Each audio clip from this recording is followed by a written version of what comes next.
We're going to talk about the fight. What else, man? Fury Wilder. What else is there? Robert, is there anything else? What else? Well, there's some other interesting things, but that'll be the hot topic of the night. That's the hot button, man. That's the hot button.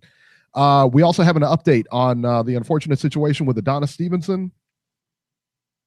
And Jermaine Taylor makes it into our train wreck of the week. But first, we get started with the big one. Showtime pay-per-view, Deontay Wilder, friend of the show, Robert, and Tyson Fury. Deontay Wilder and Tyson Fury fought to a draw last night at the Staples Center. Scores were 115-112 for Wilder.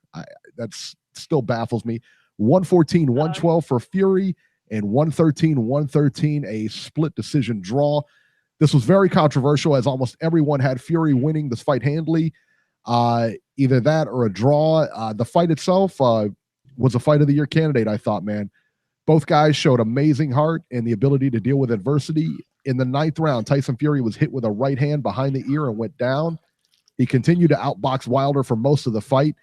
In the final round, Wilder, seemingly needing a knockout to win, almost got it.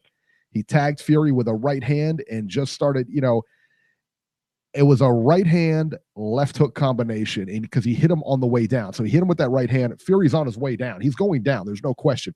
Then got tagged with a left hand on his way out. He dropped. It looked like he was shot. I mean, he was dead.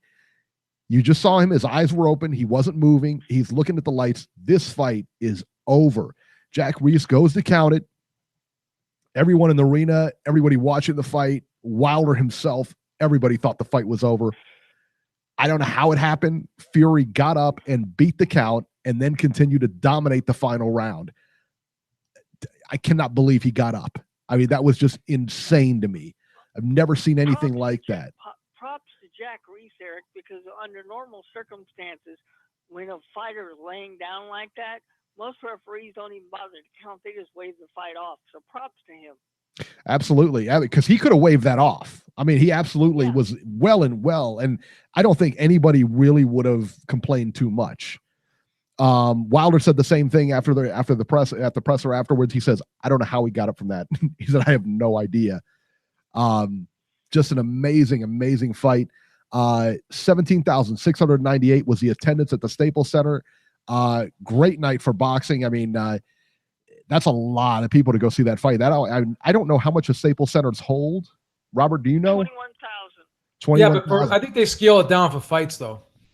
Well, I heard they opened the upper bowl up. Oh, they That's did. what I heard. Yeah. Everything up. They opened everything up, but 698 was the ticket sold. So. Yeah, so it was pretty crazy, man. It was such a good fight, and I thought that the big issue with the fight was we knew Deontay Wilder, if it went, you could see him catching Fury at some point. The fact that Fury took everything he had and still kept coming. I tell you what surprised me in the fight more than anything is Wilder tiring down the stretch. Did not see that coming. I really didn't. I didn't see him getting tired in that fight. He was dead exhausted in that last round. And that's something that I was thinking about when I said, and I thought about Fury coming in at about 257 or 256, whatever it was, and Wilder 212. In my breakdown last week, I said Fury would be grabbing him and holding him and leaning on him. And I thought that would be a big factor. And the reason why I thought that is because Fury has that style where he just grabs you and leans you and puts his weight on you. That's going to tire you out if you're a smaller guy. I suspected that may play a factor in the fight, but I was surprised as well that Wilder got tired, but he had enough energy to reel off that right hand in the 12th round, which was very impressive. Yeah, it's Reese Mack in the chat just says Wilder was tired from missing all those punches. I tell you what, man, everything he threw, it looked like he missed. I mean, when you watched him, you could see him load up on shots. And I remember Manny Stewart in the corner with somebody. And this was a long time ago, but I remember him saying, "Stop throwing your left hand. You're not going to land it. Just stop throwing it." And I wish that was the advice they would have gave to Wilder last night. The other thing was Wilder going to the body. The very first shot he threw, I think, was a jab to the body, and I thought, wow, he's going to start going to the body here. This is going to be interesting, you know. Completely abandoned it. I mean, he knows one way to fight. That's it. And he said himself, he abandoned the game plan last night. Listen, I think they put together, I'm very high on Mark Breland. I love Mark Breland. Beeb, I know you don't know who he is, but I love Mark Breland. You know, and I think he's such a know who he is if we're old enough. I think he's such a good instructor. I think he was a great fighter, great instructor. How you cannot improve with him in your corner, I don't know. I don't know. I don't think he wants to improve, Eric. Yeah.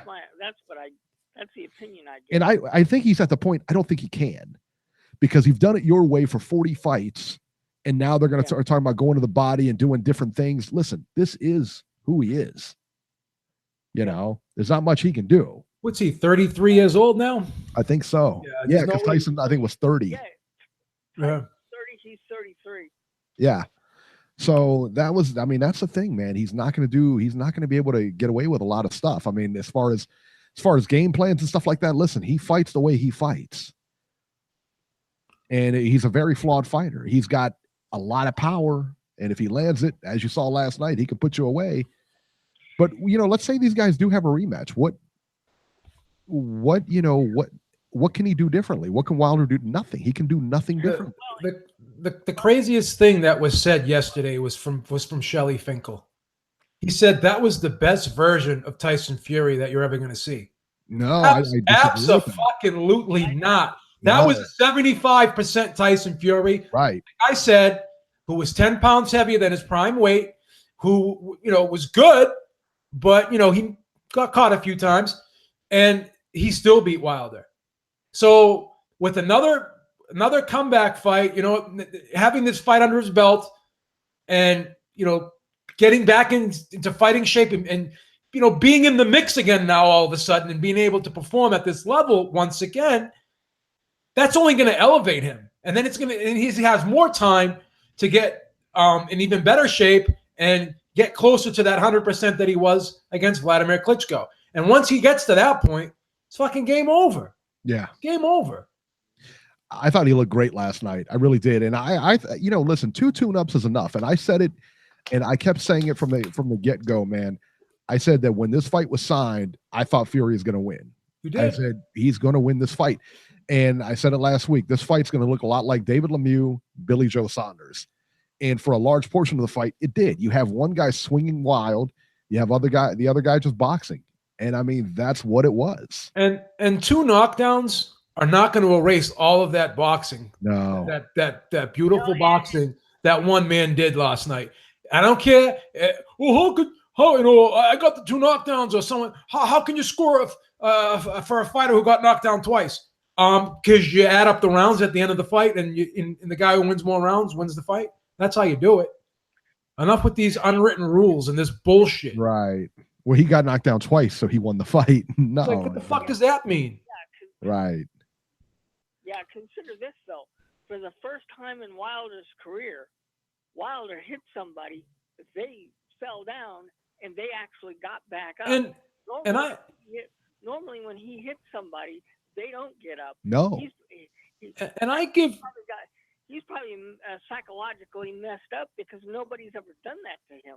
And I give full credit to Wilder for staying the course. For him to do what he did in that 12th round, that takes a special person. Because if that was, again, and I'm not insulting anyone, but we've seen Mike Tyson get behind in fights, get rattled, and you know, all that power that he had against other fighters when he was tested and taken into deep waters, it seemed to dissipate. He didn't have many knockouts late in fights. He got all those knockouts early in fights. This is a guy that, after being tired and after, you know, having to deal with Fury laying on him and grabbing him and putting his weight on him all fight, and after missing all those punches early in the fight, still was able to muster up enough power, and he was a second away from knocking Tyson Fury out. I give Wilder full credit for that. But with that being said, that is not going to erase bare minimum the 8 rounds I had 9 rounds that Fury won. Those that, as great as what was done in that 12th round by Deontay Wilder, that's not going to erase what Fury did. It's not. And for people to think that, they're crazy. And for that judge, I don't care who you are. There's no way in hell you can give Deontay Wilder the first 4 rounds. It's impossible. It's virtually impossible. Dan Rafael gave him the first 5. Yeah. Dan Rafael gave him the first 5. Well, figure that one out. I'm sorry. I'm sorry. I'm trying not to be insulting and nasty to people today, but I just don't understand it. Like it gets to a point where you can only take so much, and then at some point it just becomes ridiculous. Yeah, it's just ridiculous. Let me piggyback off of what you said earlier here. You talked about Deontay Wilder, and I'll be the first to say I'm very critical of Deontay Wilder. He's a very flawed fighter, and I don't think that I'm speaking out of turn by saying that. I think he is definitely a flawed fighter. You can just watch video of him and see this, that he's not the smooth boxer, that he's not even a better boxer than like Louis Ortiz or AJ or anybody on that level, or Tyson Fury especially. He's not that kind of boxer. That being said, to do what he's done with his level of talent, given the fact that, he knocks everybody out and he finds a way to win. He knocked Fury down twice. He knocked him out. He knocked him down almost out in that 12th round when he needed it, when he absolutely had to have it. He's got a ton of heart. I mean, he does. And you cannot take that away from him. You cannot take that, and you cannot take his ability to win the fight away or take that for granted. He's never out of a fight. He's never out of a fight. No. I had the fight scored 115-111. Robert, how did you score it? 115-111 for Fury. I had it the same score as you guys. We all had it 115-111 then, yeah. I mean, I had it 9-3. What round I gave him? Obviously, we gave him the 2 knockdown rounds. I gave Wilder the 5th round. B, what round did you give? I gave Wilder 2, 9, and 12. Okay, you gave him the 2nd round. Robert, what round did you give Wilder? Well, I must have been copying Beeb's scorecard because those are the exact rounds I gave him. That's what most people did. Most people gave him. There's people in the chat said the same thing: 2, 9, and 12. Yeah, I gave him 5, 9, and 12. I actually gave him 5. I thought for whatever reason that, and I think my rationale was that I didn't think Fury did enough. Georgie had the same score. The Sample King had the same score. Yeah, I think that Jason, 9 rounds to 3. Jason, I don't give a fuck what the British judge had it. I don't give a fuck if Jesus Christ came down off the cross with the 12 disciples and they all sat around the ring with scorecards and they had it for fucking Wilder. I would tell them they were wrong too. I don't give a fuck. I don't care. I don't care if the mighty Thor and the Silver Surfer came down and scored the fight for fucking Wilder. It doesn't matter. I don't care. I don't care if the Great Mazinga was scoring the fight and he gave it to Wilder. It doesn't fucking matter. The British judge actually, he's the one that scored his draw. He gave Wilder the 12th round, and that's what saved Wilder's title. Yeah. The other thing too is, I mean, it's to me, it was 9-3. It was pretty clear. And you could say, well, if he doesn't get knocked down, ifs and buts, this and that. It was pretty clear to everyone there. And Lennox Lewis was interviewed after the fight, and he says, he said this was what he was afraid of. He said, this is exactly what he was afraid of.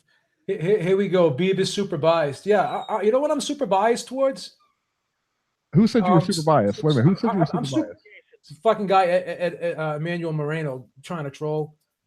He's feeling miserably. Beeb is super biased. So I guess 90% of the boxing world is super biased too. We're all hanging off Fury's nuts, right? All of us are. We were all wearing the Union Jack. Yeah, we're all super biased. Yeah, I am super biased. I'm super biased towards normal logistic scorecards that make sense. That Mexican judge should be deported. I am super biased. That's what I'm biased towards. I'm biased towards. Yeah, Beeb hates Wilder. Yeah, he really hates Wilder. I like Wilder a lot. Said it before the fight. Give him loads of credit. I give him loads of credit for what he did. That's nothing to do with. You guys have to be fucking retarded. Anyone that says that I hate Wilder after what I just said. You guys are intellectually dishonest. You're fucking lying, and you're making asses of yourselves in the chat. I'm just going to call you out. All the trolls in the chat. They're intellectually disabled if that's what they think. Beeb hates Wilder. How could you say I said, after what I just said, I give Wilder tons of credit. Emmanuel Moreno, if you're out there, I know you're listening because I see you in the chat. Call in. Call in. Let's talk about it. Once you guys let's talk about it. 3870-3857. Look at Robert even gave you the number. Give me your area code, call in, and I'll put you on, and we can talk about it. No, they'd rather sit in the chat and just sit in the chat and act like retards. Yeah, That's they all. want Little pussies in the chat. fucking keyboard is what they want to do. Had it a fucking draw. Yeah. Cut the shit. Yeah. Even Joel Lopez is calling. Call in, Emmanuel. Call in, please. Call in. There's no way. Like Fury won 760. Where's he at? He won 5. California. He won 5 of the fucking. Is that the prefix? Is that the prefix 684? 760. I'm really pissed off. I never get mad about this Hold on. Let me see if this is him. Okay. 760. Is this Emmanuel? Hi, this is Brian. Oh, okay. Let me put you back on hold, Brian. Hold on. See, I told you that was Yeah. Brian. Well, there could be more than one person in 760. I know. It's a big area. Right. I know. It's a big area. They're passing, there might be, more than one person in area code that listens to the show. I'm just saying, Well, he's the only one from that area code that calls. So well, Emmanuel Moreno said 760, and I don't see him on the board. Then call, brother. Yeah, call in, hit 1, call in. All right. So like I said, everybody had it in, when we go to the punch stats, that was the startling thing to me was the punch stats. And I think Wilder landed 76 punches on the night. Yeah. And that's another thing I said. Like Wilder's not a volume puncher. He never has been. He's never been a combination guy. And he says I normally don't do what I did last night. Yes, you do. You load up on and again, I'm not dumping on him because he's effective at doing it. I mean, he knocked the guy down twice. He was 1 second away from stopping him in the 12th round. It's not pretty. It's not technical, but it's effective. There's no question about it. I'm not going to deny the effectiveness of it, even though it's not, the prototypical way to box. But at the end of the day, he's never been a combination puncher. Never. The numbers are courtesy of BoxStat. They're saying total landed punches, 85 for Wilder. 85. Well, Tyson Fury landed 115, not much better, but he never does. I mean, he's like a low volume, he just slows and that's what they said. They said that he's going to slow it down to a crawl. That's what I said. 7 punches a round. Wilder averaged 7 punches a round. What did I say last week when I was breaking down this fight? I said he's you going to did. You said slow it down. This fight down to a snail's pace. That's what I said. And even with that, the fight was still entertaining. Can you imagine? Right. It looked like they threw a lot more punches than what the punch stats said, didn't it? Yeah. Sure the hell did. Well, not a lot more, but it looked like they threw more, because there was drama in this fight. You could see and appreciate what was being done in that ring. You could see the strategy playing out, and it was a very entertaining fight.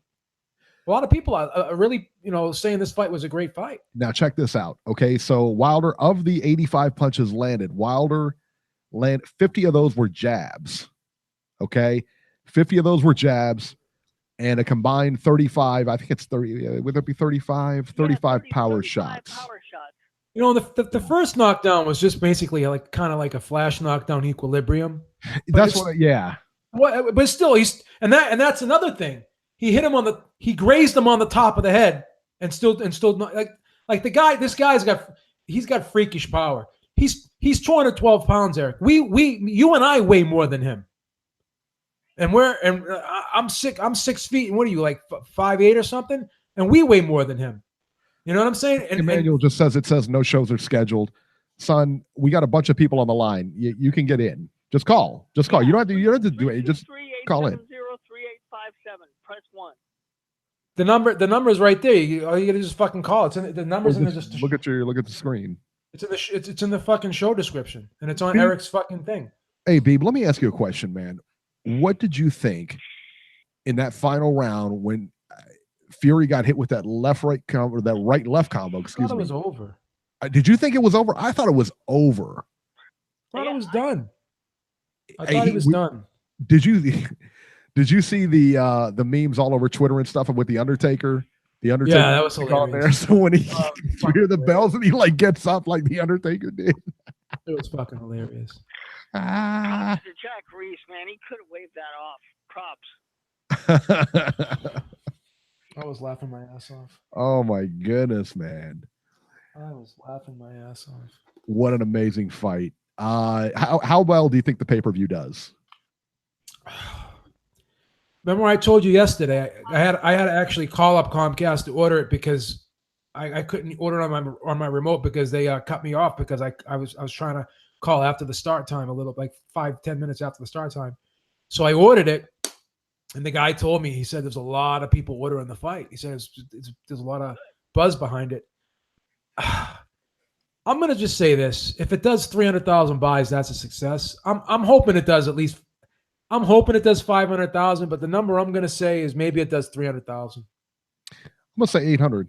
I'm gonna say 800. I think it goes shy of $1 million, but I'm gonna say 800. I thought they did a really good job of promoting it. Yeah, I thought they did. I hope you're right. I really want this and everything like that. They had they were putting it on Sunday. You know, 500,000. Yeah. My number's gonna be 300,000, and I hope. And again, I hope I'm wrong.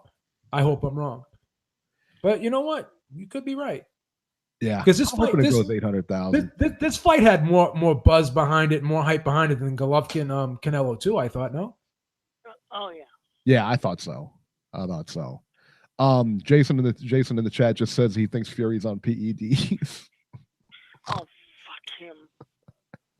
Yeah, but all right, let's go. Let's go to the calls right now, and we're going to try to speed things along here, just kind of streamline the calls. We're going to try to stick to topics here. No long calls today, folks. Well, no, get in and get out. Don't blow. I guess what Eric's trying to say is do not bloviate when you get on the line. Try to get to the point. Right. Don't be a blowhard. Stick to the topics at hand. And don't tell us what you had for supper at Chuck E. Cheese the other day when you went out and played the arcade. We don't want to hear that shit.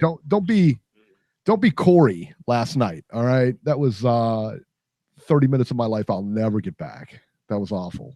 Beeb, I blame you. Sorry. Did you just say fine? No, I said sorry. Oh, I thought you said fine. He touched my heart last night. Beeb is a compassionate soul. Like even my son Jason, I won't give up on my son Jason. I grab him by the shirt and pull him away from the dark side every week. And he keeps gravitating towards it, but I pull him away. But I won't give up on him. I won't give up on you, Anakin. The call just like went nowhere. It was really bad. I mean, I was embarrassed because I kept fueling it a little bit.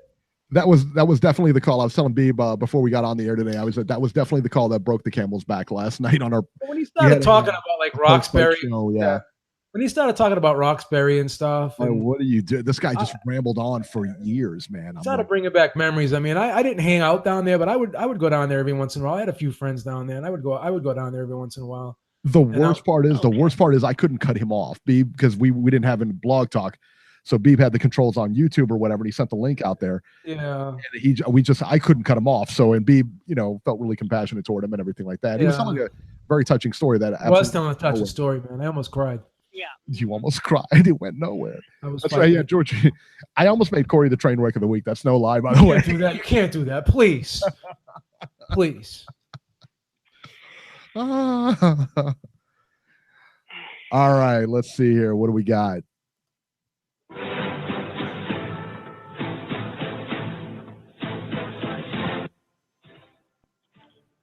Dick. Rah, rider. Oh, wow.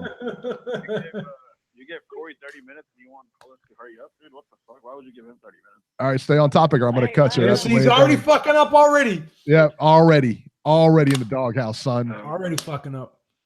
All right, so tell me how Fury's on PEDs. Talk to me about that. We'll get to that, but Let's get to it. Let's get to it, son. We'll get to that. Let's get to it, son. about the British judge because my card is just like the fucking British judge. I gave him. Yeah, because he copied it after the fight. Yeah, because you copied and pasted it. Right. I gave him British judge gave him like round 1. I gave him round 2, just like Showtime did, and I gave him 6, 7, 9, and 10. Who? And Mexican judge, I don't know what the hell he was watching. I don't know. I mean, I'm the biggest fan of Wilder on this fucking show. I don't have him winning the fight. Really? Because I'm being honest with myself. Really? Because you told me last night through 5 rounds, you were the one that texted me and said, Dan Rafael has him up 5 rounds to nothing. And I said, you're kidding me. Yeah, And you said, ridiculous. I agree. You was said, ridiculous. I agree. That's how I had it. Exactly In the ridiculous. 7th round, you said fucking- Wilder is dominating the That's why I fight. say You're a LOL. moron, son. How could Wilder be? How could you say Wilder dominated the fight and then now, Yeah, now you're saying yeah. it's a draw? Yeah. You know what Jason does? He throws a dart against the ball and then paints a bullseye around it. Jason, That's how he plays it. Here's a tip, Jason: score the fight while you're watching it, not Right. after you watch it. Right. He just copied the judge's scorecard and said, You know yeah, what, this looks good. You're like precise presenter. You watch the fight in slow motion, you put it in reverse, then you fucking try to count punt it. Just watch the fight, score it while you're watching it. Be like a real judge. Do it in real time and do it one time, and that's it. I told you which rounds I gave him. I gave him 2, 6, 7, 9, and 10. Pretty much like. Then why did you tell Eric you agreed with fucking Dan Rafael's scorecard that when he gave him the first 5 rounds? Fucking around with him. Relax, dude. I was. Oh, you weren't fucking around. I want take a polygraph. He wasn't. He knows it. No, he wasn't, man. I'm the one who told him about Dan Rafael, and I was like, "This is what he's saying," and I said, "LOL." I mean, And you did not. You agreed with him. You said, I agree with oh him. my god. He's the guy. Dan Rafael's the guy that scored Andre Berto, Victor Ortiz a draw too the first time. He's a real competent judge. You did? What?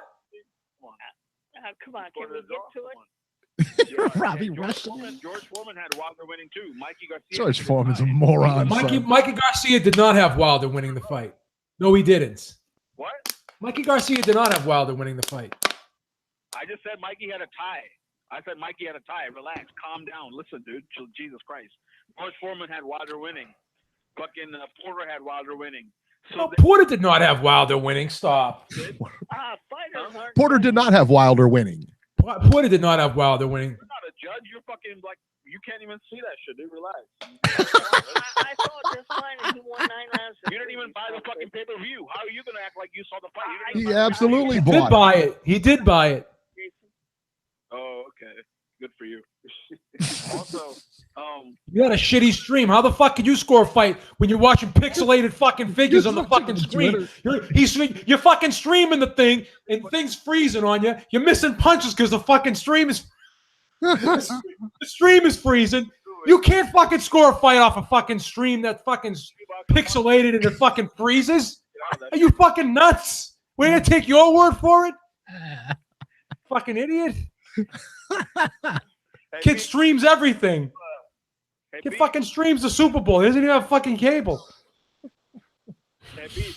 It happened like for a week.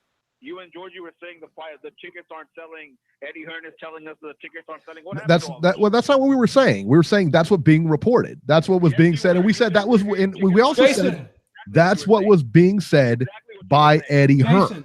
Jason, That's what we said. If I say that Jason thinks the fight was a draw, does that mean I think the fight is a draw?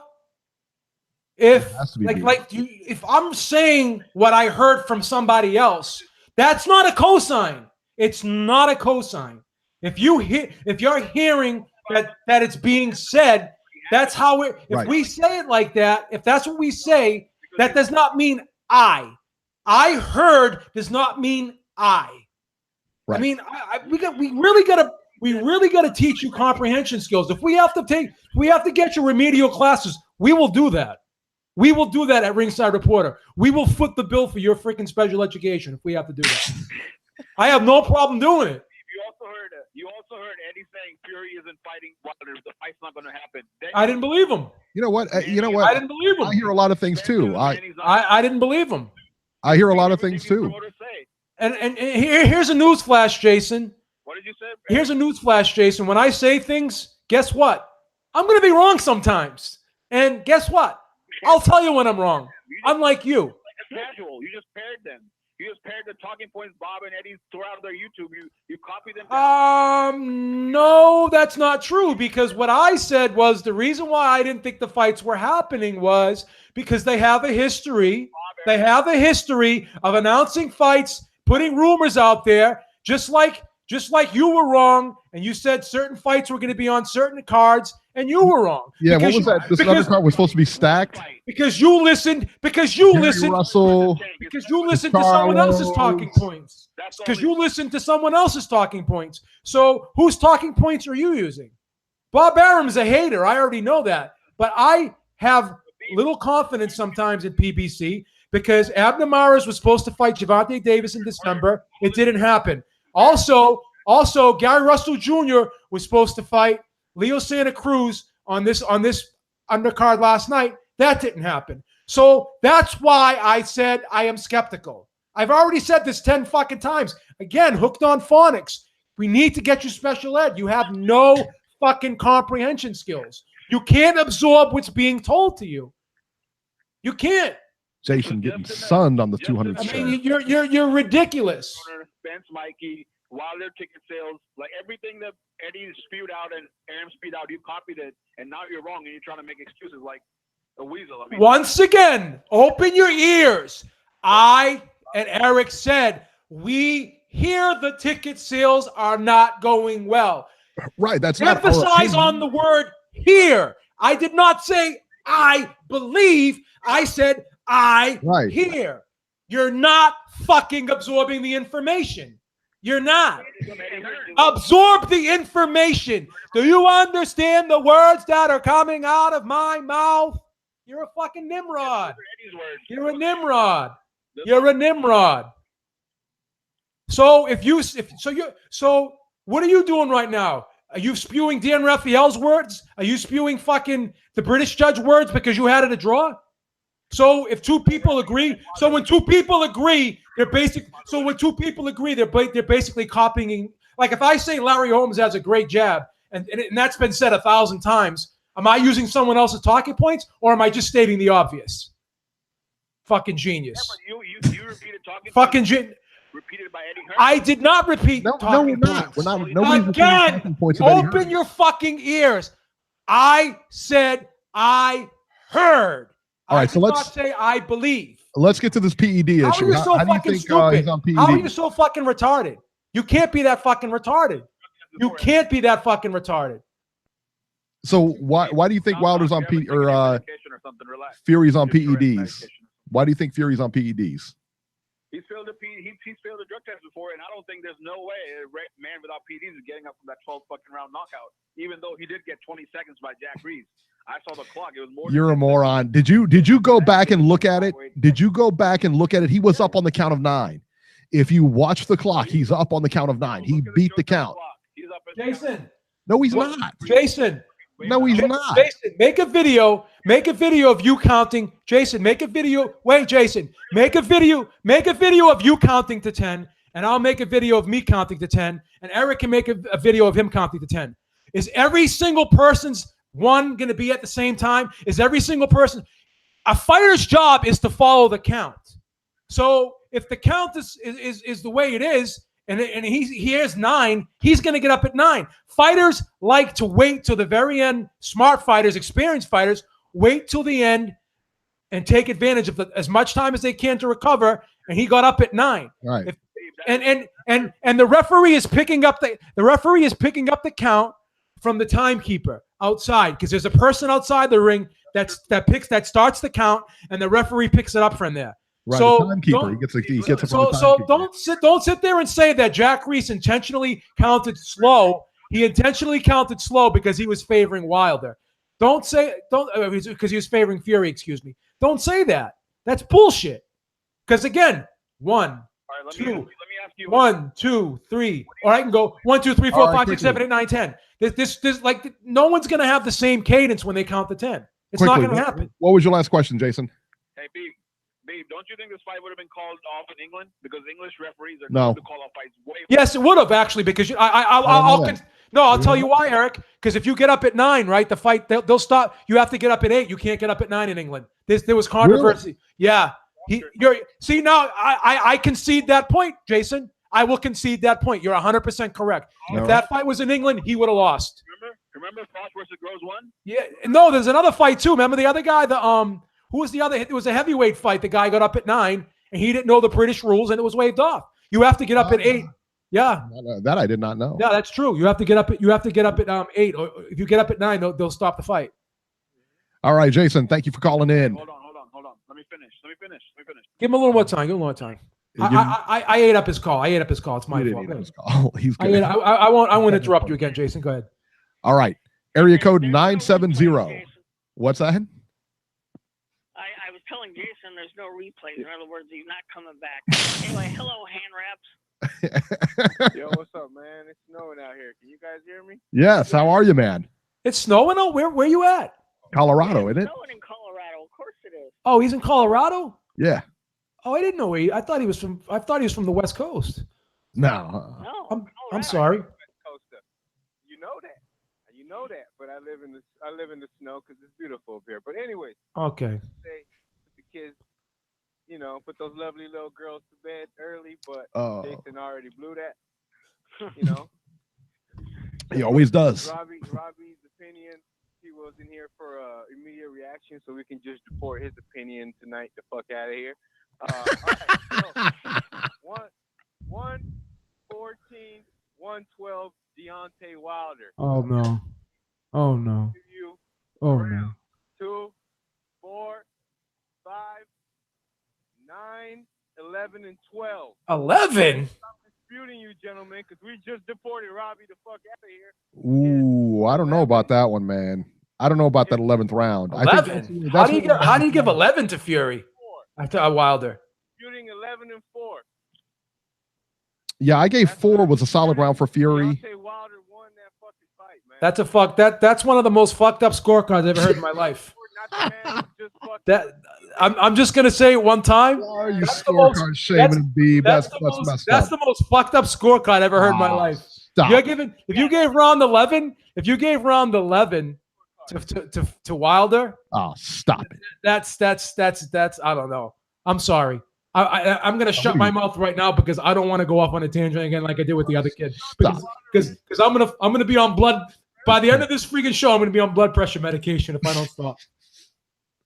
I gotta stop. So hand wraps. Let me ask you. Did you go back and watch the fight? Did you see it a second time? Yeah, I did. Okay, so what was it in round 11 that made you give the round to Wilder? Because Wilder landed 2 right hands, or Fury landed 2 right hands the whole round. And Wilder did nothing. He did because Wilder was averaging about 7 punches. He was dusting. He was doing freaking clean and dusting. The whole round. That's why I gave him the round. So hand wraps. Let me ask you. Did you think it was effective aggression? Because I agree with you. I think Wilder was moving forward at times, but I thought that that he's not hitting anything. That's where I came out on it. Judge the aggression when the other man's not making you pay. The other man was. But what about the jabs? Right, but you have to judge effective aggression. What happened to this sport where we subtract jabs from punch counts?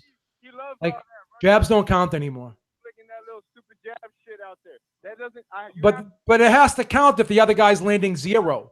The other guy's landing 0. If I'm landing a pity pat jab, and regardless if you don't like if you think whether a punch is hard or not doesn't matter. If it lands, it scores. It lands, it scores. 85 to 111 or 115, right? 85 to 115. Yeah, it was 85. I think I had it. Yeah, it was 85, 115.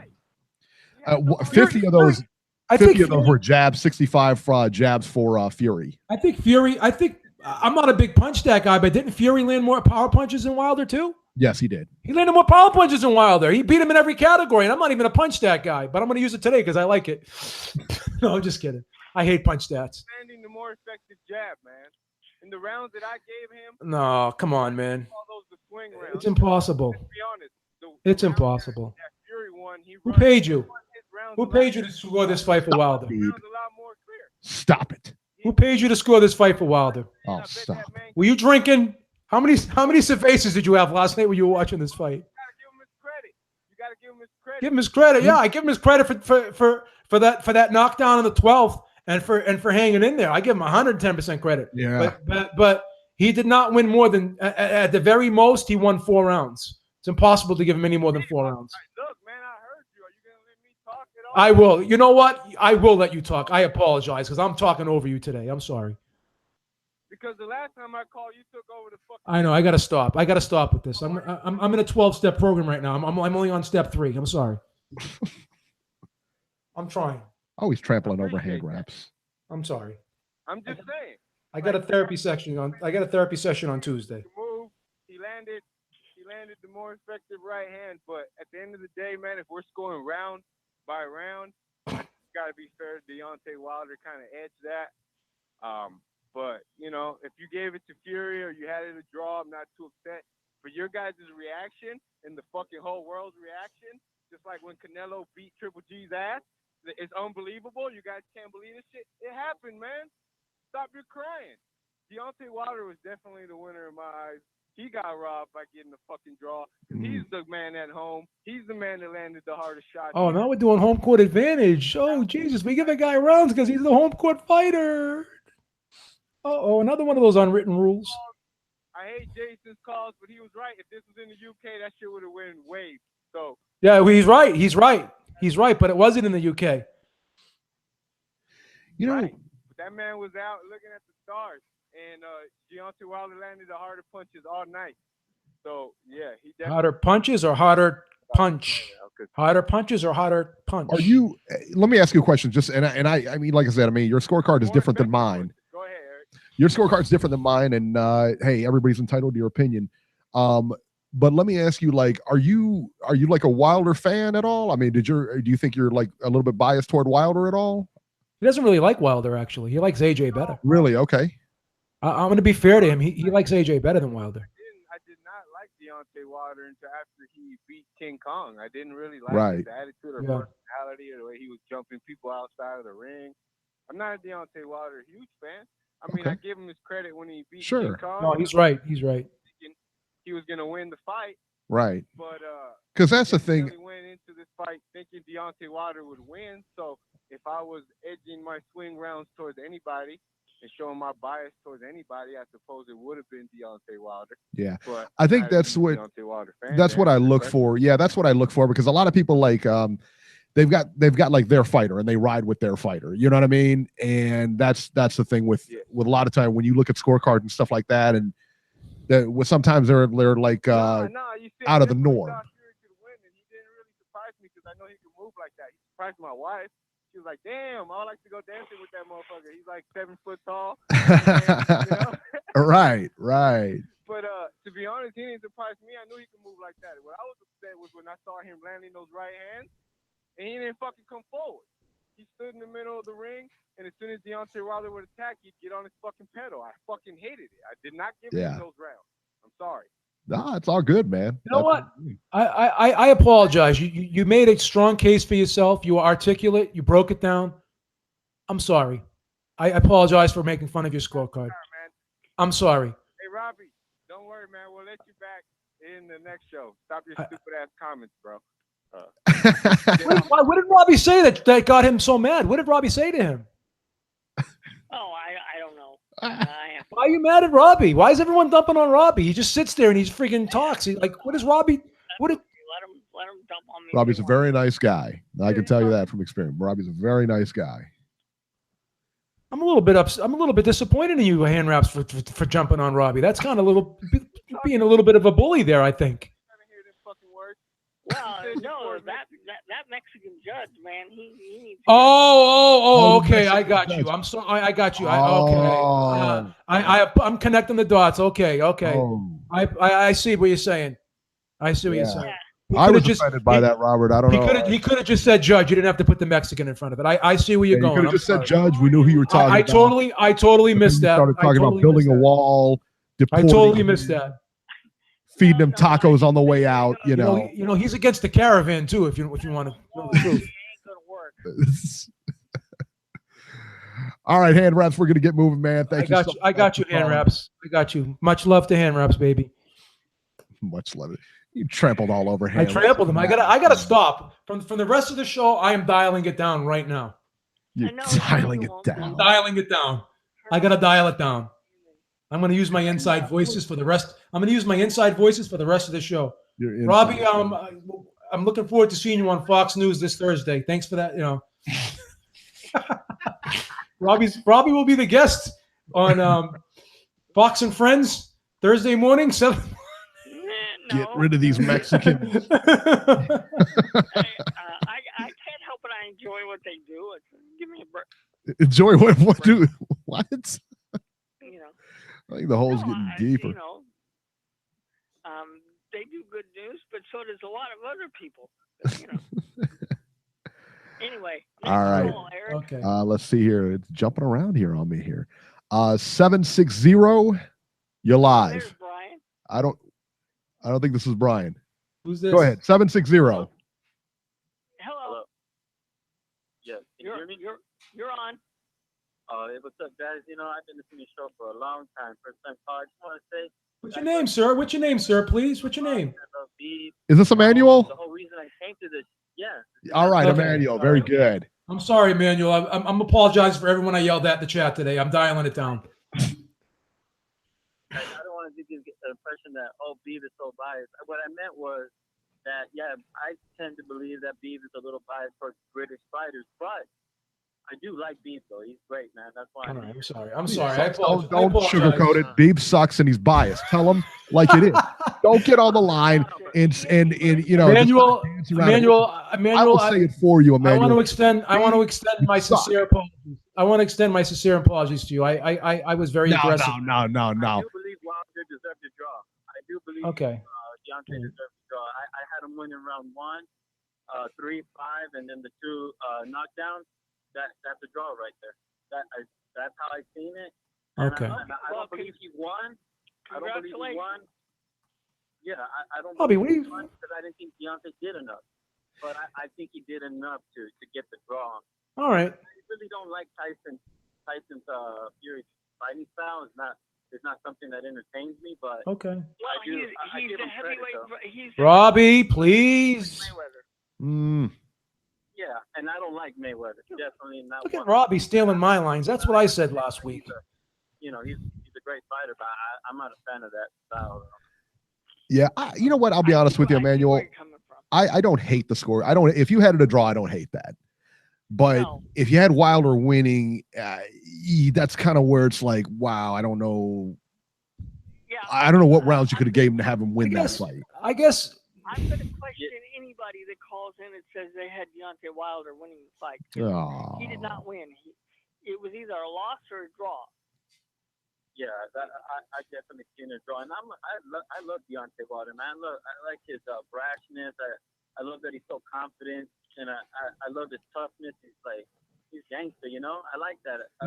This guy called me biased. I'm not gonna say he won though. And this guy called me biased. Yeah. Emmanuel, let's go ahead and tell Beeb sucks. Come on, let's go back to that. You could say it. I'm going to let you say it one time. Tell him he sucks. Give me my comeuppance. Give Beeb his comeuppance. A favor and tell him he sucks. Give Beeb his comeuppance right now. Go ahead.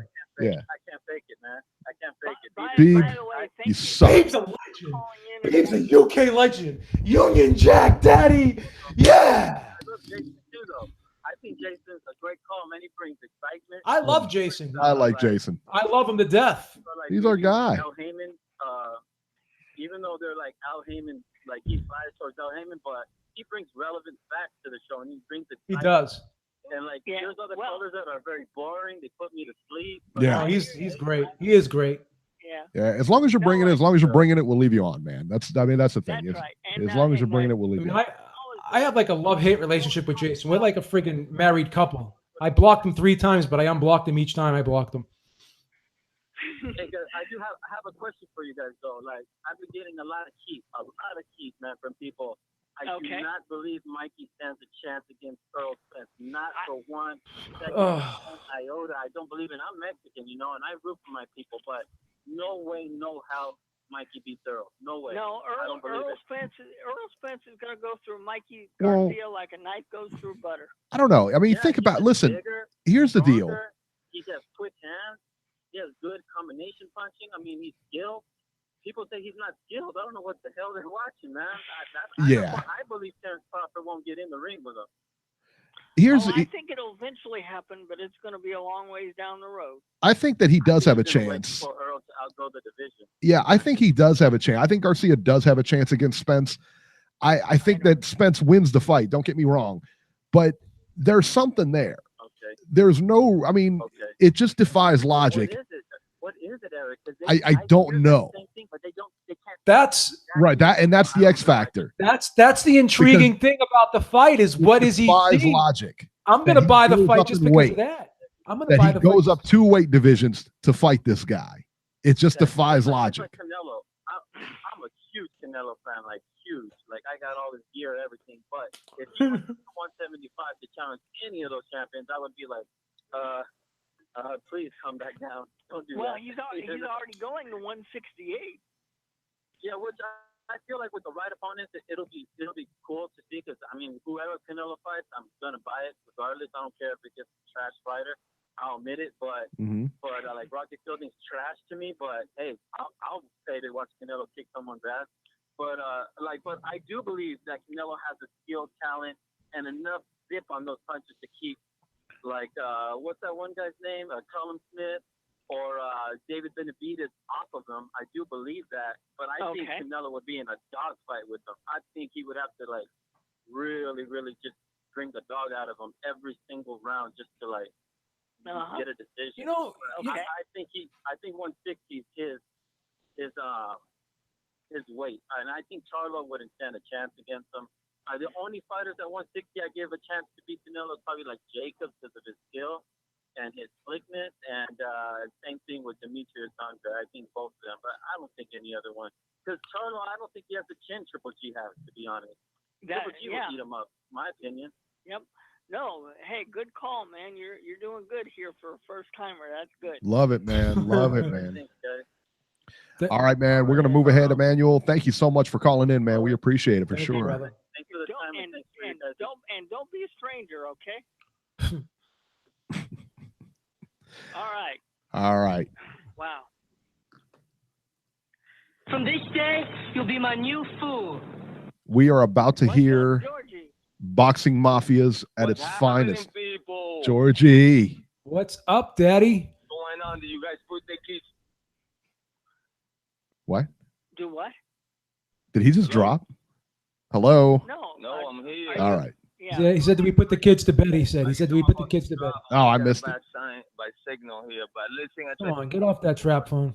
This thing was a robbery, straight out robbery. I'm sick of fucking WBC Mafia. I'm sick of all these people, bro.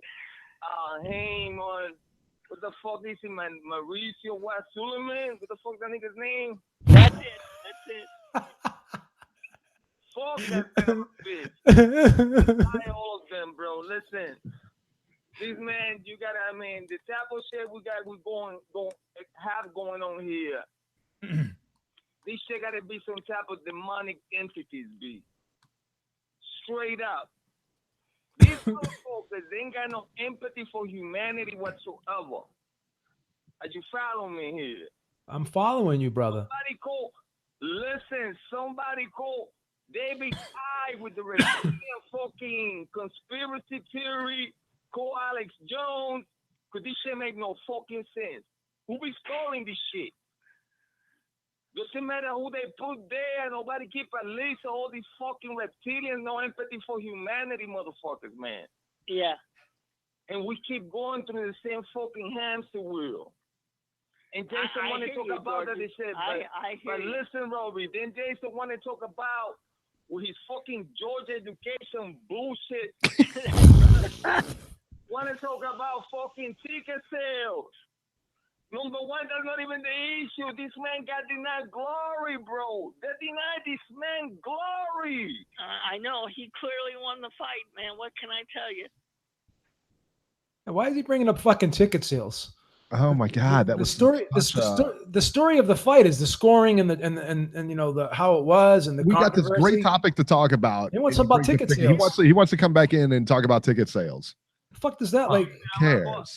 Yo, pull him back in, cause let's say I love hand wraps. That's my dude. He got a different opinion, and sometimes we're not gonna see eye to eye in certain issues. But what these people did that last night, brother, maybe you don't see on your eyes, but in a lot of us, we saw a clear win for Fury. Shout out to the UK, because when Fury was disconnected from his fucking brain, this man came back from fucking dead. And fucking millions of UK fans and fans around the world got up with this man that fucking night. That was amazing what this man accomplished. Well, and they robbed him. You bring up a good point, Georgie, because when they both came out to the ring last night, it how sounded many like times you guys have seen people get? He just dropped. Fucking, wow. hey, we gotta go to the Sprint store. Come, He brings up. I gotta take him to the Sprint store next week. We gotta get him something. Maybe I'll put you on my family plan. In the UK with so many British fans there.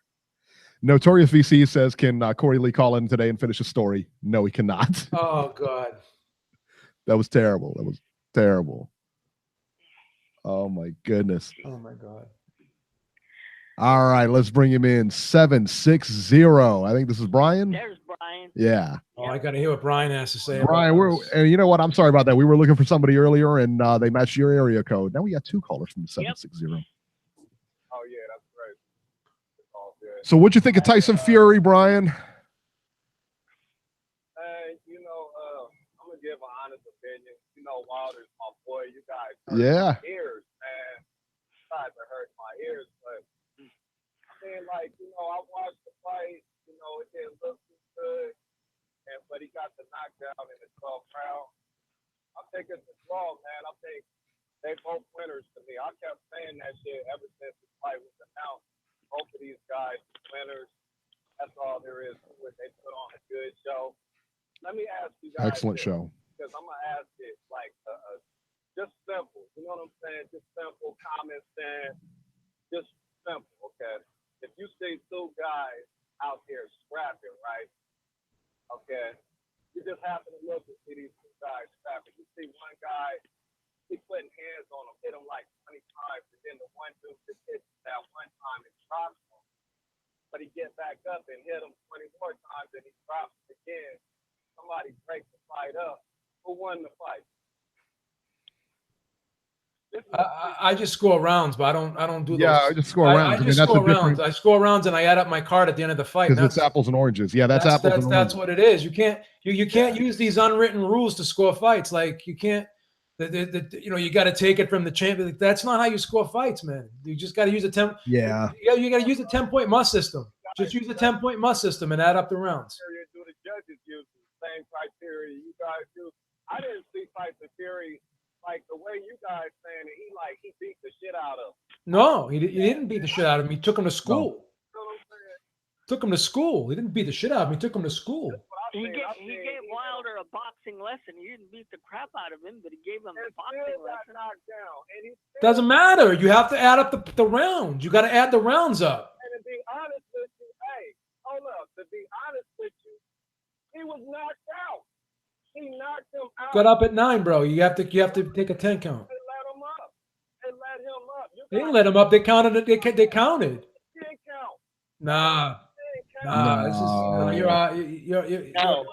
you're out of line today, bro. Nah.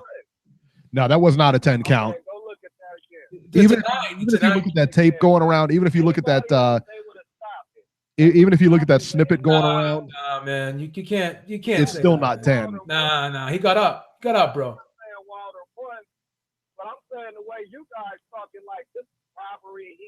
Yeah, it was a robbery because he won 8. He won at least 8 rounds. You can't win a fight if you win 8. You can't win a fight if you lose 8 rounds. The same thing I'm seeing with this fight is the same thing I see with Triple G fight and Canelo fight. Nah, different fight. So what rounds did Wilder win on your card then? What rounds did Wilder win? What's up? What rounds did Wilder win on your card? I mean, like, You didn't score it though.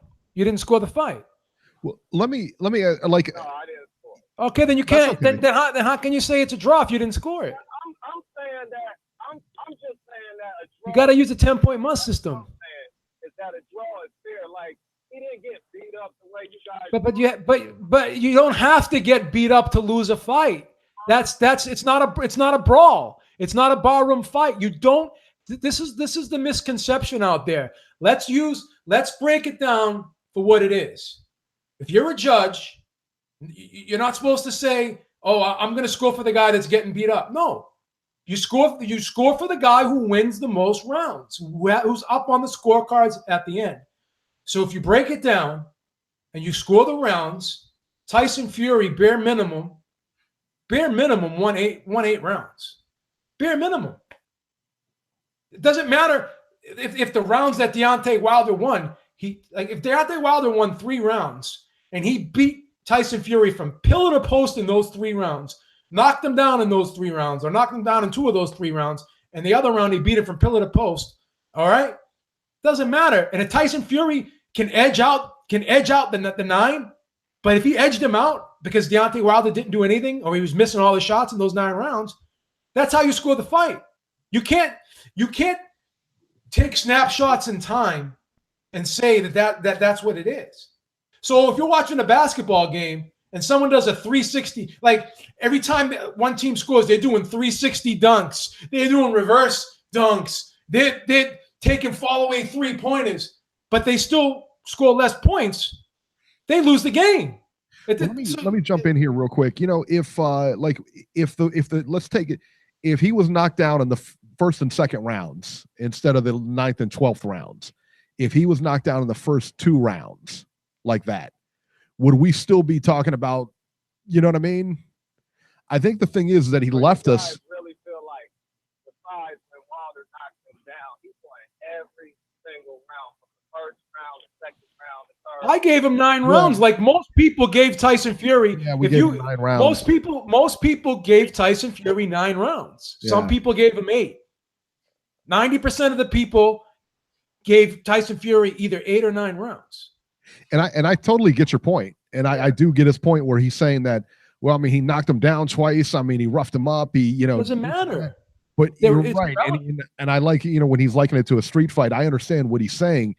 But it's not a street fight. Right. That's the thing. It's just apples and oranges. I mean, when you break it down, it's, you got to score it round by round. You got to score it round by round. Now, if they want to change at the end, we add it up. Now, they want to change the scoring system, if they want to, let me make one point, Brian. Let me make one point, Brian. Brian, hold on. If they want to change the scoring system and they want to give a guy like that just barely wins a round, they want to give the guy that loses the round like a 9.5 instead of a 9. You know what I'm saying? Like if they want to do that, then they could like change it up a little bit instead of just giving 10-9. So if you barely win a round, then the loser of the round gets a 9.5 instead of a 9. That could clear things up a little bit.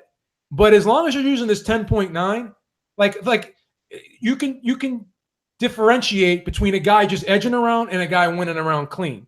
Like if you want to give a guy that just edges around, the loser of that round, like a 9.5, then that would clear things up a little bit.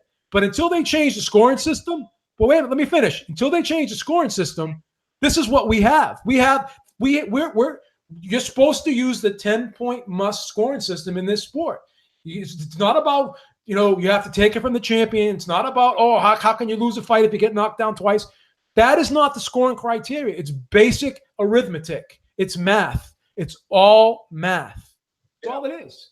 But that only works when Triple G fights against Danny Jacobs or when Kovalov fights against Andre Ward, because everybody was arguing the whole thing when it's always gonna happen. Down one, and Triple G knocked Danny Jacobs down once. You know what I'm saying? But that's why I'm saying Wilder knocked him down twice. But you got to score rounds. You have to accept the fact that you have to score rounds, Brian. You got to score rounds. And even the fact that if we go down, even if we go back to the Kovalev fight, for a minute, he knocked him down. I think he knocked Ward down or whatever. But I think I gave Kovalev the first 6 rounds. Yeah. Forget the knockdown. I He gave won, Ward that on fight. my card, he won without the knockdown by a wide margin. 116, 111 the first. And I had that one 9 rounds to 3. I had it. With the I last had it 3-3. I think in the first 6. I had it differently. Yeah. You know. I mean, me, I'm just saying, man, I'm not going to change my mind on it. I think that, Sure. you know, the fight, I think that the decision was fair. It is what it is. You know what I'm saying? Maybe they'll get a rematch, and if they get a rematch, Tyson Fury will, you know, if he's that much better than him, then maybe he'll just dominate in the win and not get knocked down. But, you know, I got to give Tyson Fury a lot of credit, man. I got to give that dude a lot of credit, man, because he came back from the dead. You know what I'm saying? Yeah. When he did get up, he came back. I mean, this whole thing is remarkable, man. This guy came back and did this. And both of these fighters, man, I'm glad they did this, man. I like both guys. I'm glad it's both winners. You know what I'm saying? Do the rematch. You know, how long we going to sit here and cry about this shit? It is what it is, man. Just get the rematch, man. Yeah. You know? Oh, I think we will. I think so too. What you guys think? They're gonna jump on that next? You think? Did they say anything about the Anthony Joshua, April? What you guys think? What's gonna happen next? I think they're going to rematch. Well, I think they're going to rematch. They're contractually obligated for a rematch. No, just if only if have, Wilder lost, it was a rematch. No, they both have rematch clauses. Did they? Yeah, they both have rematch. It was a two-way rematch clause. But the thing is, that doesn't really mean much to be honest. No, because they both have to agree to the fight. Yeah, they both have to agree to the fight. That doesn't mean too much. So I mean, but yeah, I think they get each other next. All right, Brian, we're gonna get running, man. We appreciate it, man. Thank you so much for your call. Hey, did you guys? Oh, I think we lost him. I think sorry about that, Brian. My wife just gave Beeb a shout out for math. She says, "Go math." There you go. Lisa, I've always been on your side, Lisa. Every time Eric tries to, well, I'm not even going to get into it. Yeah, really. I don't want to get into it. I can't get, I'm going too far tonight. What's the matter with you? I gotta see if I take my meds here. All right, area code 805. You're live. Hello, Nacho. Hey guys, what's up? Just been listening to these calls tonight. It's pretty crazy how all of a sudden people just can't seem to give Fury any kind of credit for last night. I mean, they're looking for anything that they can use against him as far as justifying why Wilder got that ridiculous draw. I'm sorry. There's absolutely no way that he won 7 rounds on one card and then 6 rounds on another. It's terrible. He got completely befuddled. Fury made him look like a pedestrian fighter throughout most of the fight. And if you really take those knockdowns out, I mean, it's hard for me to legitimately see someone giving Wilder 4 or 5 other rounds where they said he won clearly. Like, it's just unfathomable to me that, you know, these judges are going to sit there and say that they legitimately saw 4 or 5 other rounds that he won. I mean, to me, I thought Fury won that fight 8-4, and giving Wilder credit for the knockdowns, Fury still should have won 114 or 112. And I'm just stunned at how many people have come out and said that they felt that that Wilder got robbed somehow. I'm like, I don't know how, because watching that fight, there's absolutely no way that, you know, that he got robbed. He lost that fight, and I think he knew he lost that fight, and I think he's happy to walk away with the draw so he can keep his belt, and then they can do the rematch later on down the line. But yeah, that decision was completely bogus, and those are the kind of decisions that you know, make boxing fans not want to watch the sport when you see a clear winner, and all of a sudden it's just taken away by the judges. It's just terrible. When you buy a ticket to a fight or you pay for a pay-per-view event, you want to see a clear winner. You don't want one judge deciding who wins or loses. I mean, it was absolutely pathetic. Yeah, I don't, like I said, I can't see how a judge can legitimately justify giving Wilder 6 or 7 rounds. That's just insane. I don't know. So, and I see Jason's asking about the Mexican judge. Alejandro Rochin is normally a good judge. I don't know who the fuck got to him as far as that's concerned, because that was a horrible scorecard. 115 to 111. There's absolutely no way that Wilder won 7 rounds. So I don't know who the hell. He's eating steak tonight, son. Yeah, that's a complete garbage scorecard. The hard part that I can't believe is the British judge was the one who scored at 113.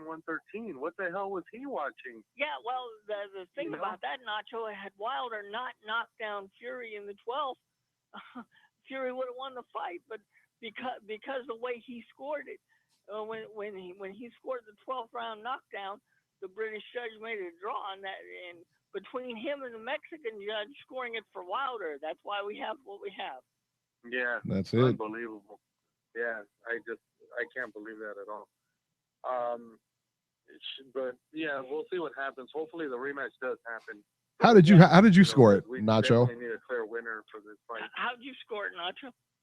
I had it 114, 112, Robbie. I thought that Fury won 8-4 and giving Wilder credit for the 2 knockdowns. Okay. Instead of a 4-point win, he only had, he won 114, 112 in my opinion. So,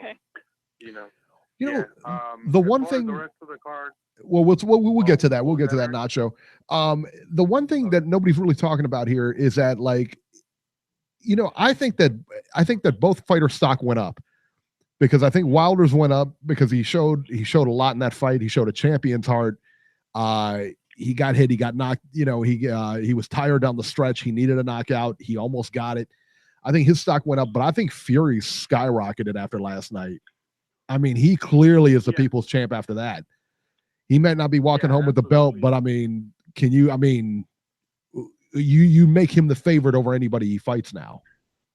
Yeah, you do. Yeah, I mean, that style of his is going to be really tough to beat, because he's such a huge guy and he can move. With him being as tall as he is, he's going to give heavyweight fighters absolute fits. Right. I mean, yeah. Well, not only that, it's just the ability he has to duck and dodge, and also just slip and move. It's unbelievable how good he is at his height. Like, right. Well, like I said to a caller earlier, he's the heavyweight version of Floyd Mayweather. That's exactly what he is. Yeah, I mean, or you could make the case he's like the heavyweight version of Pernell Whitaker. You could do that too.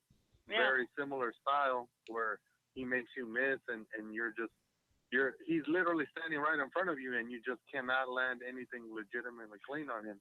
It's unbelievable how good he is. Now he's been in 2 big fights and made 2 world-class fighters look really off their game. Really ordinary, He totally embarrassed Klitschko, and he made Wilder look as ordinary as you possibly could last night. And yet Wilder almost pulled it out. Yeah. And you gotta get credit for that. According to the judges, Robbie, but no, that's I'm unbelievable. talking about that knockout, the 12th round alone, with him flat out knocking out Fury almost, and Fury getting up and coming back and doing it. That right there was unbelievable. I honestly thought Fury was done. I said, "Oh, this is over." And the fact that he was able to get up off the canvas, it was like, wow! Like, and that's why I keep saying props to Jack Reese, because 90% of the referees would have waved that fight off. They wouldn't even have counted. Yeah. Couldn't have blamed him for not counting either. Yeah. Couldn't have blamed him for not counting either. No question.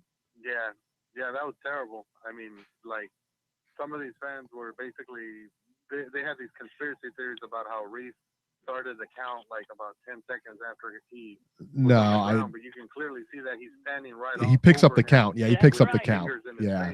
That's right. Yep. I think he picked up the count around 4, if I'm not mistaken. Yeah, it was round 4. Yeah. So it's just crazy. All right, Nacho. Like you said, like you guys said, it's unbelievable. I think Fury's stock skyrocketed, and hopefully they make the rematch. And yeah, we'll see what happens. All Okay, right, well, man. other callers. All right. See you. I appreciate it, Nacho. Thank you so much. All right. Let's go to area code 612. Oh, Minnesota. 612, you're live. Hello. Yeah.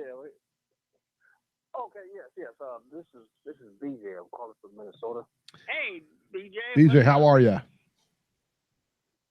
Oh, I'm doing good, man. And big ups to Beeb and Robbie, the historians. I like to call you guys because you guys are really knowledgeable in the game, and I love listening to your guys. Forget about them, BJ. BJ, just forget about them. Let's talk about me. Let's talk about me here. What do you think of the host? Oh, come on, Eric. I mean, this is amazing that you're getting a chance to talk to me. I mean, screw Beeb and Robbie. I mean, you can talk to them anytime. You can reach them by email. Me. I mean, this is like it's got to be a prime spotlight in your life that you're talking to me right now. Right. Come on, Eric. Don't take over the dude's call. You got the show, so big up to you too, of course. But so you're given the platform, so definitely, big ups to you too. It's very true. But, he's the quarterback. In regards to this fight, I mean, I'm not going to be the one to say that, that this was bad or robbery, because these things happen all the time in the sport where you feel a fight goes one way and then the other person wins. I just say that we had a great fight. It was a great fight nonetheless. I mean, and especially in that 12th round, I was out of my seat. I did not think Wilder was going to come back and do that to him. I thought it was over, man. When Fury hit the canvas, I thought it was over.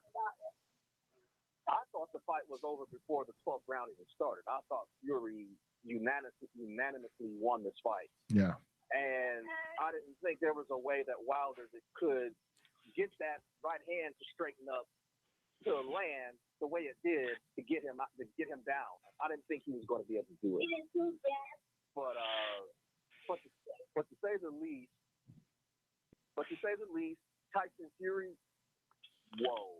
Like he gave this guy a serious boxing lesson, and I am a big Wilder fan. I'm a big fan of Wilder because he brings a certain level of unpredictability. Well, not unpredictability, but he gives you that level of unpredictability where you don't know when the knockout's coming. You know it's going to come, but you don't know when, because the right hand can land at any time. So that's what I like about him. And I was really going for Wilder in this fight, but Fury showed us why he beat Klitschko in 2015. He showed us why he did it and why he is the man.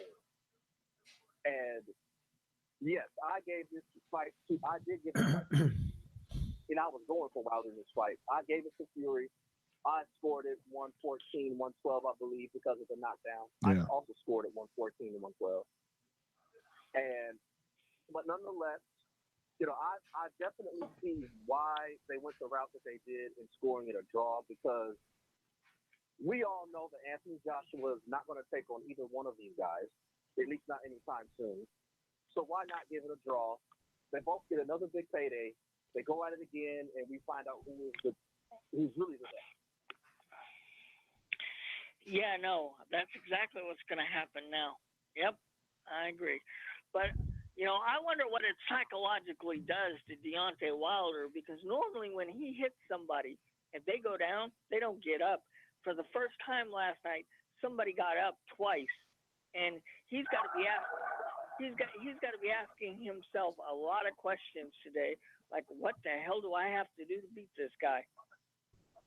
Yeah, so that's what I thought too, Robbie. As I was watching that fight, you could see in his face, it wasn't necessarily frustration, but he had the look of, what do I do? What do I need to land? Where does that punch come from? And he was reluctant to throw punches. Like, he wasn't necessarily reluctant to throw punches, but Fury did what he did to Klitschko. Yep. He made him reluctant to throw punches. Absolutely. And Deontay Wilder is never a guy that be reluctant to throw that right hand. He will not stop at nothing to throw that right hand. Or even if it is telegraphed, he will still throw it. And for Fury to do that, that lets you know how great this guy is. Yep. And with this fight right here, I think Fury has cemented himself as the guy to beat. And now AJ is really not going to take on Fury after what he's seen, what he did to Wilder, or when he sees it, if he does see it. But now he's going to be reluctant to take either fight, if you ask me personally. Well, it doesn't matter whether he is or not, because he's on the outside looking in now. I mean, honestly, Yes, I mean, he is. Yeah, Deontay Wilder, I'll tell you, Wilder will take a rematch with Tyson Fury because there's no one else. I mean, where else is he going to make that kind of money? Where else is he going to get that kind of, fandom and everything like that? He's got to take that rematch. And Tyson Fury can honestly go anywhere he wants now. If he wants to go after AJ, he could. I think the money's going to be too good. I think he's going to fight Wilder again. But AJ's got nobody now. I mean, who's he going to fight? The winner of Chisora White? Nobody cares. I mean, honestly, nobody cares. Yeah, he's already beaten Dylan White. And they want to have Usyk. They want to have him fight Usyk in early next year. They want that in place of the White or Chisora fight, but that ain't gonna happen. No, that ain't gonna happen, man. All right, BJ, man, we appreciate your call, man. Thank you so much for calling in. We're gonna move forward now. First caller from Minnesota. How about that? There you go. Yeah. Oh no, he's called before, I think, Eric. No, but there's been no other callers from Minnesota. That's what I'm saying. I mean, he's the first caller from Minnesota. So you gotta let me finish. You just run right over me. Robbie, please. Right. Tell him, Beeb. Get on him for this. It's insane. Area code 602. You're live. What's going on, fellas? Can you hear me? Yes. Hey, Brandon, what's up? Brandon. Hey, man, not much. Just chilling, man. Just getting ready to step out here for a second. But I wanted to talk to y'all real quick, man. I got the fight last night, man. It was a great fight. I would say I probably had the same scorecard as Nacho, but I didn't sit there and score it every round. I kind of stopped scoring it after the fourth round, but I had it 2-2 after the fourth, and I pretty much gave Fury every other round after that. But some of those earlier rounds, maybe like 5 or 6 or so, were kind of close. So I could see a draw for Wilder in actuality, but the scorecard where the judge had for Wilder, what was it, 115? 115, 111, yeah. Yeah, whatever they gave to Wilder, that was just crazy, because that didn't happen at all. I mean, there's no way in reality that anybody could tell me that it was anywhere that close. But I want to say about the broadcast is that once Floyd got on there and Floyd said that he had it 5-0 to Fury, it seemed like the whole energy of the broadcast changed.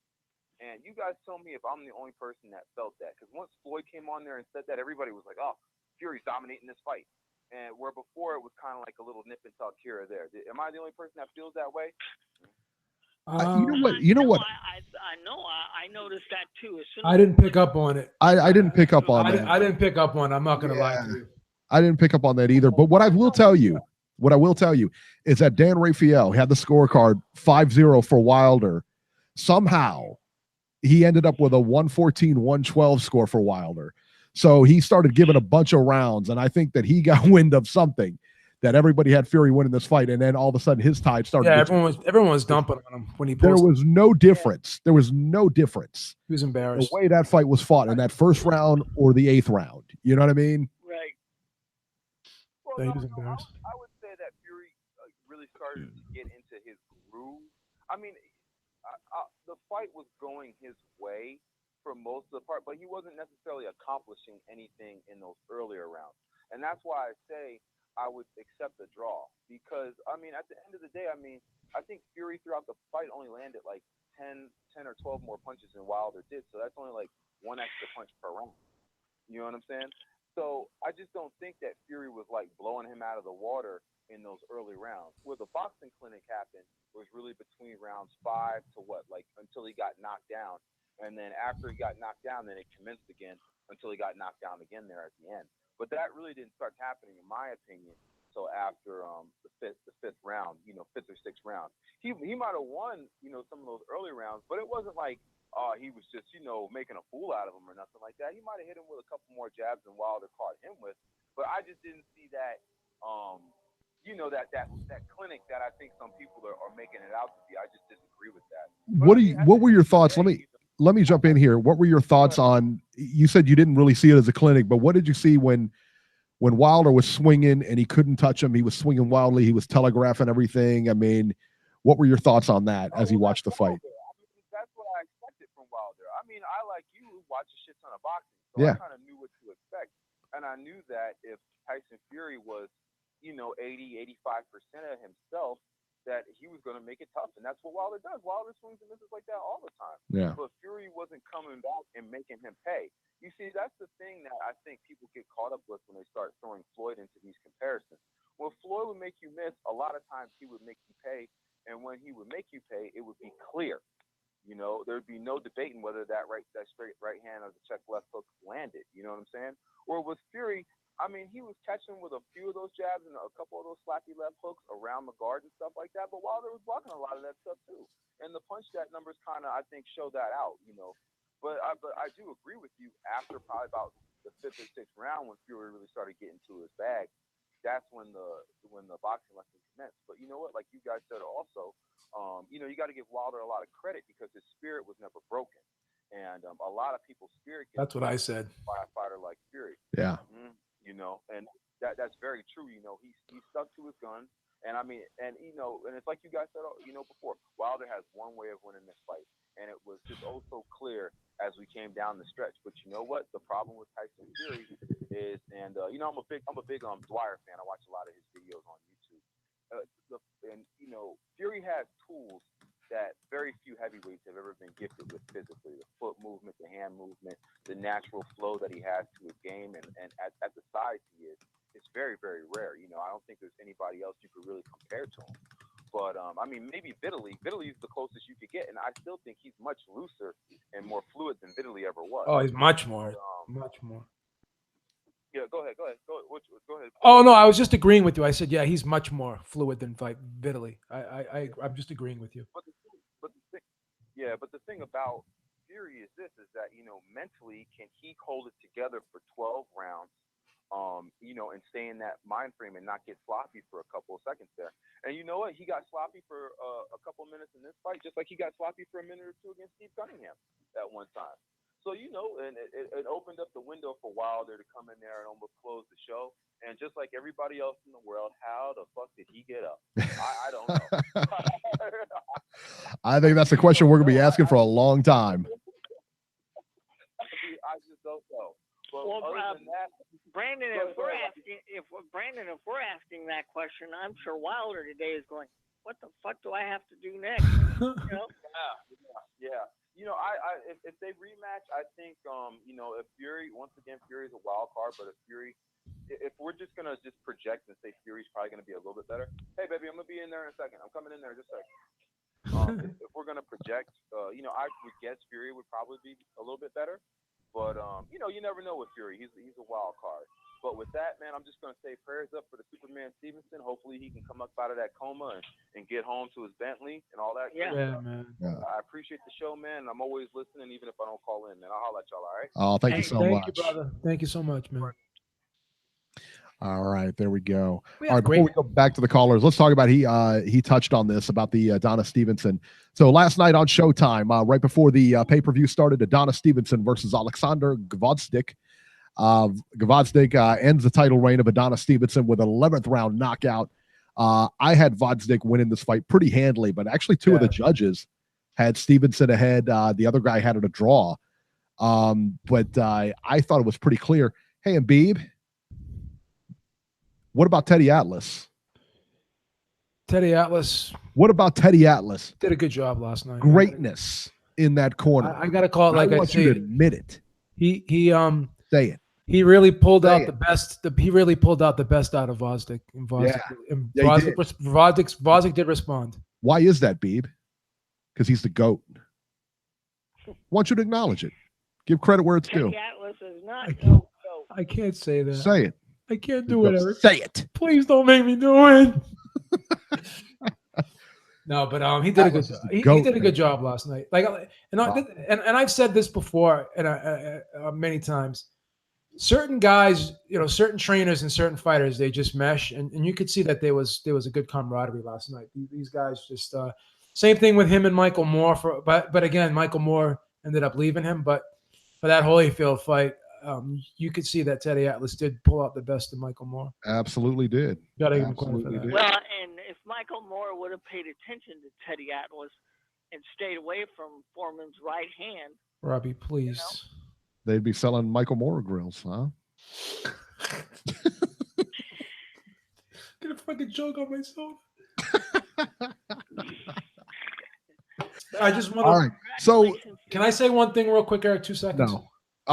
Yeah, go ahead. I just want to apologize for what I said last night. I said I was glad that Stevenson lost, and I think that you're horrible. I think that was very insensitive. Man's family right there. Given the circumstances of what happens and what's going on. Well, let me explain why he's apologizing now. There is some sad news to report. Obviously, after the fight, Stevenson was taken out on a stretcher from the ring and was admitted to a local hospital. Yeah. The last thing I've read is he's been placed in and remains in critical condition. He's been placed in a medically induced coma as a precaution. He suffered a brain hemorrhage from the knockout. Some reports I'm seeing has put him in a stable condition. But from what I understand, he's still in a coma. It may be stable condition, but I'm sure he's still in intensive care. I don't think that it's stable, but he's in intensive care. My heart goes out to his family, his friends, and all his loved ones that are basically. Robbie, let him talk. Hold on, Robbie. Robert. Robbie. You got to hear me talking right now. I just want to give my best wishes and condolences to all his family and his friends and his loved ones because we get wrapped up in this sport sometimes and we say things, but nobody ever wants this to happen, obviously. And no. Again, I apologize to his family and his friends and his loved ones because I did say that last night, and I want to basically retract what I said. I didn't know the circumstances of what happened, but regardless, under the circumstances, I think it was very insensitive for me to say what I said last night. So I apologize sincerely. Yeah. No, and I watched the fight, and I didn't realize at the end of it how bad it really was. So my thoughts and prayers go out to him and his family. Yeah. Well, I'll be honest, man. I don't have anything to apologize for because I didn't say anything disparaging about him. You didn't. Because I'm not an animal like you too. Hey, Just saying. Yeah. Just saying. That's just I don't know. It's tough.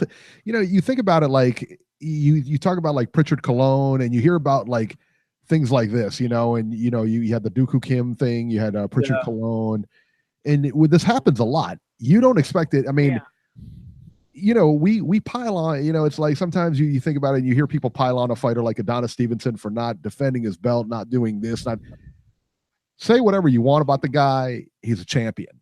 Yeah. And the guy's got a heart of a lion and he is a true champion. He's fought some really heavy hitters, man. Yeah. And this guy was younger. He had 9 successful title defenses. Yeah. I don't care who it's against. I mean, he's fighting top quality opposition. I don't care what you say. All of those guys can beat you. So if you're going to criticize Stevenson, trust me, you couldn't beat anybody he fought. Yeah. So that's right. I mean, that's the long and short of it, and nobody wants to see anybody end up like this. Nobody wants to see anybody in the hospital.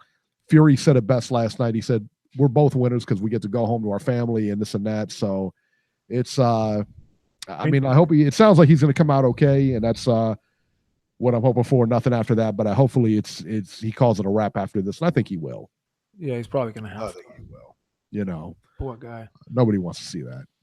We poor guy. Listen to you. You dumped all over him last night, Beeb. Eric, please. Terrible. Eric, no. Nope. Area code 516. You're live. Is that Suleiman? I don't know. Hello. It's nobody right now. Hello? Hello? Well, maybe not. Nobody in 516. Hello. All right. There he goes. 773. You're live.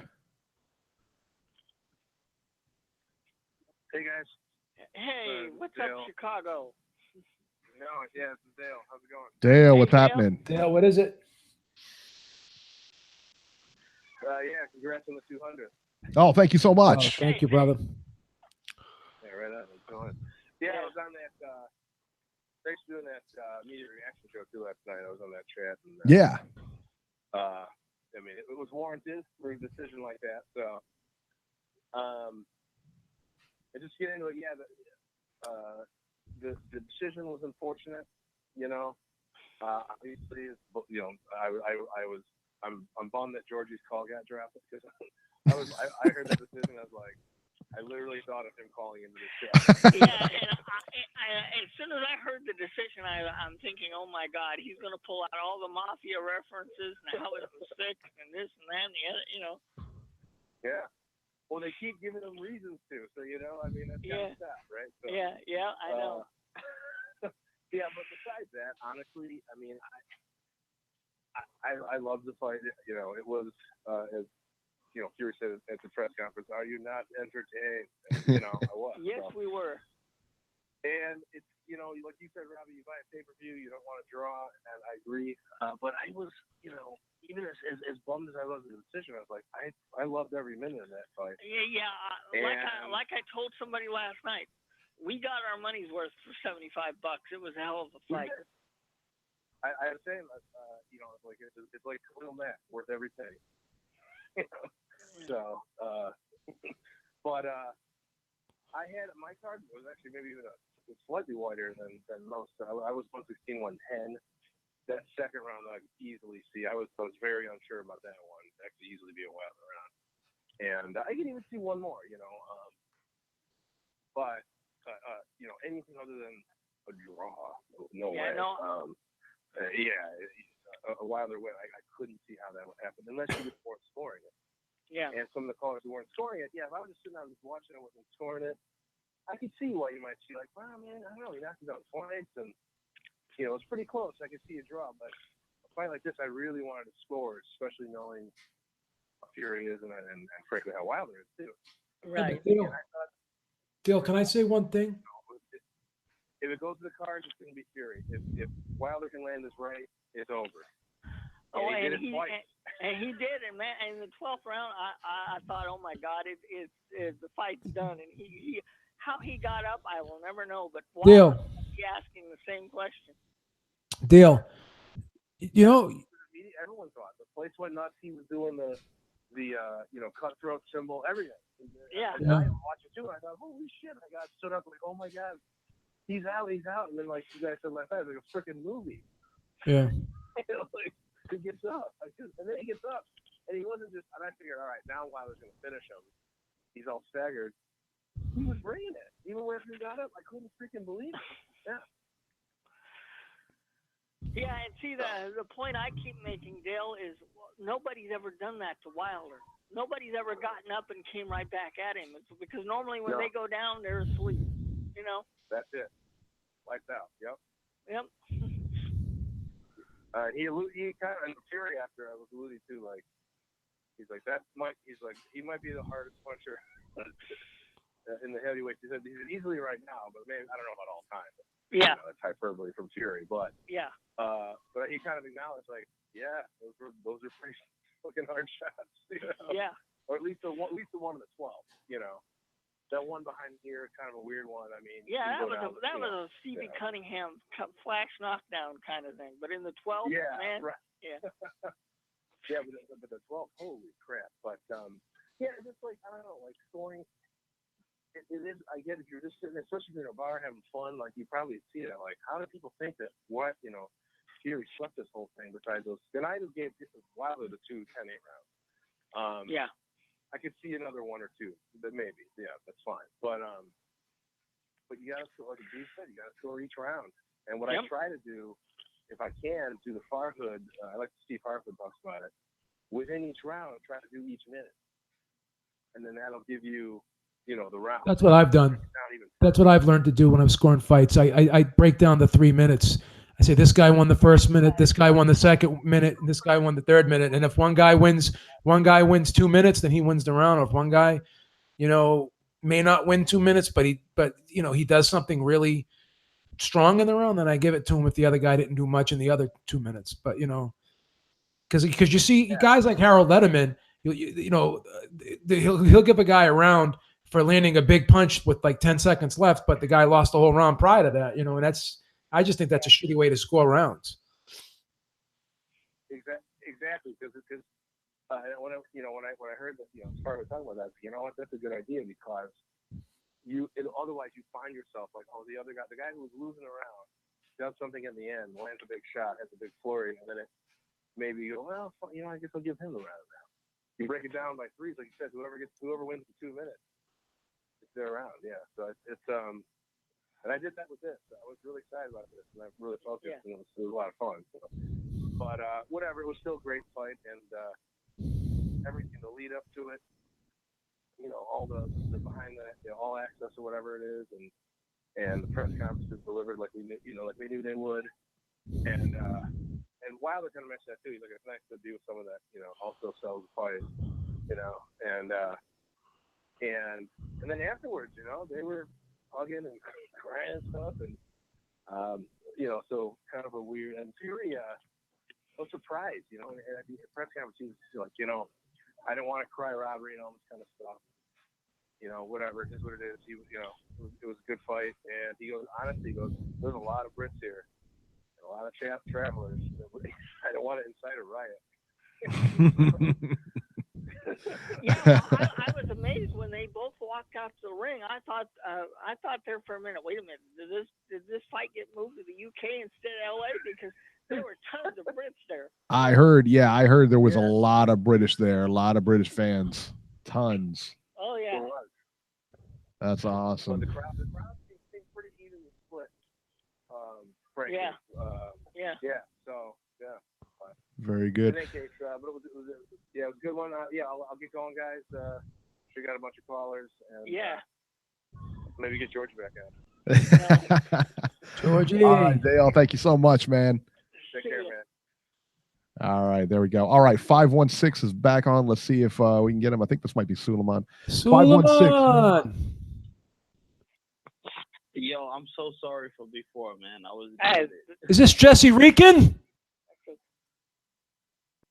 All right. I have a couple. My name's Jesse Rican. How you guys doing? Jesse Rican. First time caller. This is Jesse Rican. This is my old PR person, baby. This guy did a lot for me back in the day. I love this guy. Nice. Jesse, what's Welcome happening? to the show, man. Yeah. Yeah, man. You remember me from where you remember me from?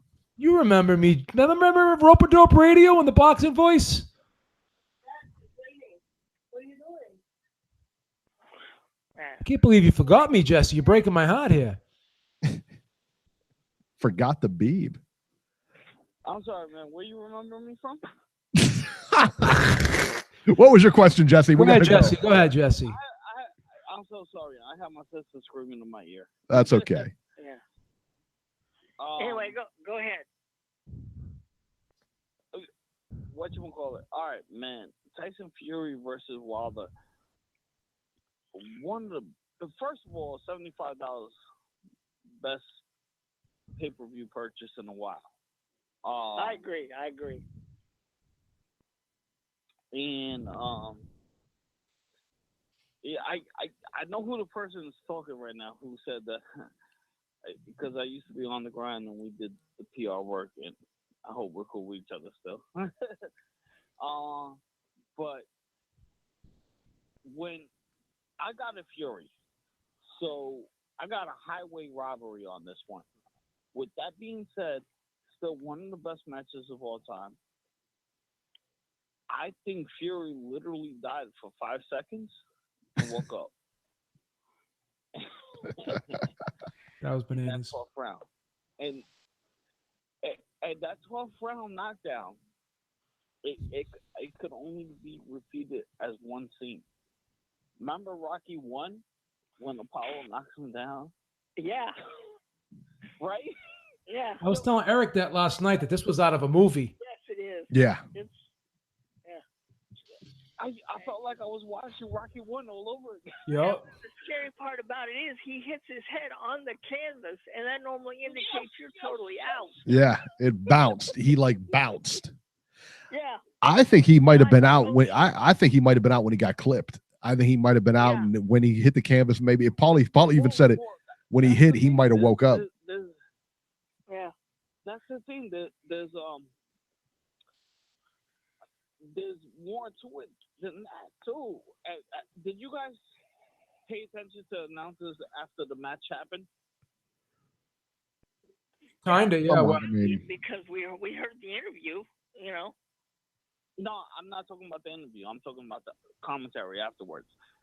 Paulie Malignaggi. Paulie is one of my favorites. It's still my favorite. He goes, you have to, and I didn't even think about it at the time because I just thought about what a great match it was. Yeah. Even though, like I said, I still think Fury got robbed. Paulie says you have to give credit to the referee for counting. Yeah. And that thought didn't even cross my mind. Yeah, that's what we were saying too. Yeah, I didn't even think of it either. But he's right. 9 out of 10 referees probably would have stopped that fight, and he would have been well within his rights to stop that fight. Waved it off, and they wouldn't even have counted. And that would have been fine. And I don't think anybody would have complained. I really don't. No, but Jack Reese showed why he's one of the top-notch referees in this country, man. He had to use good judgment and made the right call. Great refereeing, man. Great match. If I could rate the match, I'll give it a 9 out of 10. Only. Very good, yeah. It's gonna be a while before a heavyweight fight can top this. I'll guarantee you that. Yeah.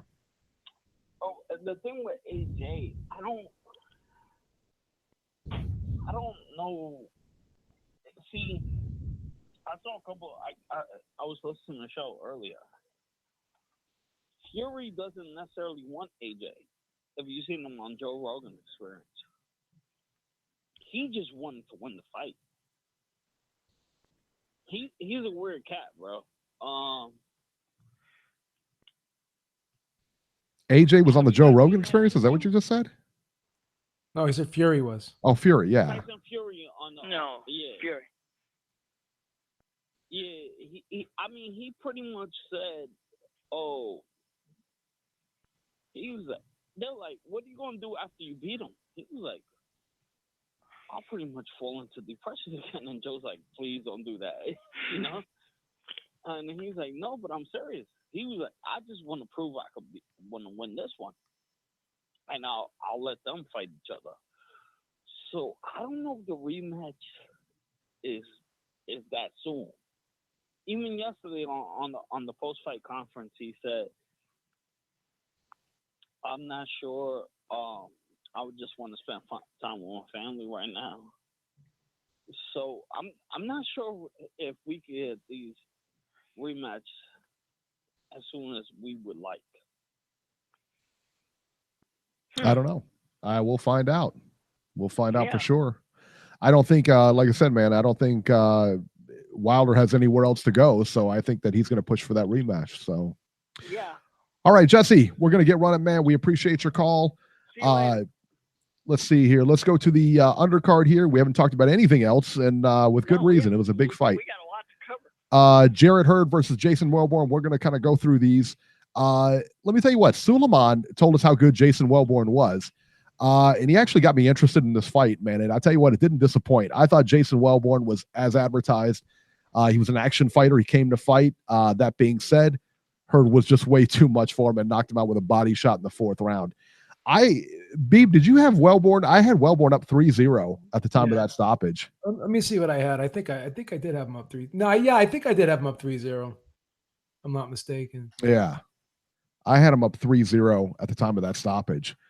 So, all right. Also, too, Travis Kaufman and Louis Ortiz fought. Ortiz wins via stoppage in the 10th round over Travis Kaufman. Robert, I don't know about you. I thought that I don't know, man. I thought that Louis Ortiz just looked kind of ordinary. I thought he should have put Travis Kaufman away earlier. Yeah, I agree. Everybody was high on this, but I don't know. Unless he wanted the rounds for some reason, yeah, I thought he should have put him out of there sooner. Yeah, I didn't. Everybody was, really praising Ortiz for this. I don't know. Just kind of looked like Ortiz to me. Didn't look anything. I'm wondering if he's great. starting to show his age, man. Well, he is 50. I mean, there's no way. What did they say? What were they saying? How old he is? He's in his 30s. 39, but he's got to be older than that. Yeah, whatever. All right. There's no way that guy's 39. The most shot up 39 years I've ever seen. It's probably 40. 40. No way. No way. He looks older than me, and I'll be 49 December 9th. Yeah. Yeah, exactly. Yeah. But you're a genetic freak, Joe. I mean, everybody looks older than you. I don't know that. There it is.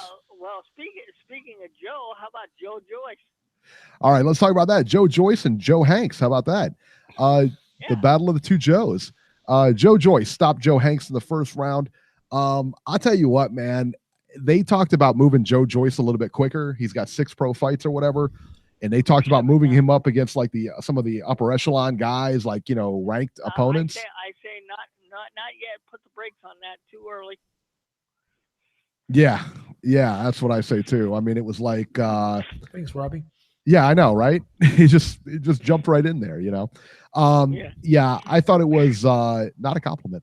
I thought Joe Joyce, I tell you what, man, he really, I don't see him getting any better. I don't. And even with 6 pro fights, Beeb, even with 6 pro fights, you're looking at a guy who I think is just very lumbering, very maybe powerful. I don't even know how powerful he is, though, to be honest with you. He's got that kind of clubbing power. You know what I mean? He's just very heavy-handed. He reminds me of George Foreman a little bit, but the way he punches. Yeah, but you're not that high on this kid, or what do you think? No, not at all. Not after watching him last night. No, I mean I've seen highlights of him, but I've never really He beat Joe Hanks pretty handily, though. No. Yeah, but who's Joe Hanks? I don't know. Hey, don't get me wrong, man. I think fighter. If I got in the ring with Joe Hanks, he'd take me to the woodshed, no question about it. Yeah. But I'm not in there. No, I know what you're saying. Like I could see him being outworked or outslicked by some of these other guys. Yeah, for sure. Especially Big Baby. The functional 315 pounder known as the functional 300 pounds. The thing that shocked me about Joyce was when he came into the ring, they put up his age and stuff. He's 33 years old. When people were talking about this, I thought he was a young kid, and I was shocked by that. And I'm thinking to myself, at this age, you're only in your 7th fight. No, you're not going to go very far. Yeah, you're discriminating on his age now. Look at that. Please, Robbie. Come on. Please. Come on. Hey, I tell it like it is. On the undercard, Robert Guerrero won via KO. I'm not sure who he fought, and I really don't care. Julian Williams also won. Again, it's another showcase fight for him, another squash match for these two. Why in the world Robert Guerrero would want to come back and fight the way he looked in his last fight, I don't get it. Yeah, I don't either. We already talked about the Adonis Stevenson Gvozdyk fight and gave you an update there. Yeah. Upcoming fights here on December 7th. I believe, what is that, a Friday? Let's see. Yeah, that's Friday. Oh, okay. That's Friday. Okay. I just thought. No. Wait a minute. That's Friday. Wait a minute. Beeb, and you can back me up on this. We've been doing this for a long time. He used to be good at it. I don't know what happened to him. What happened?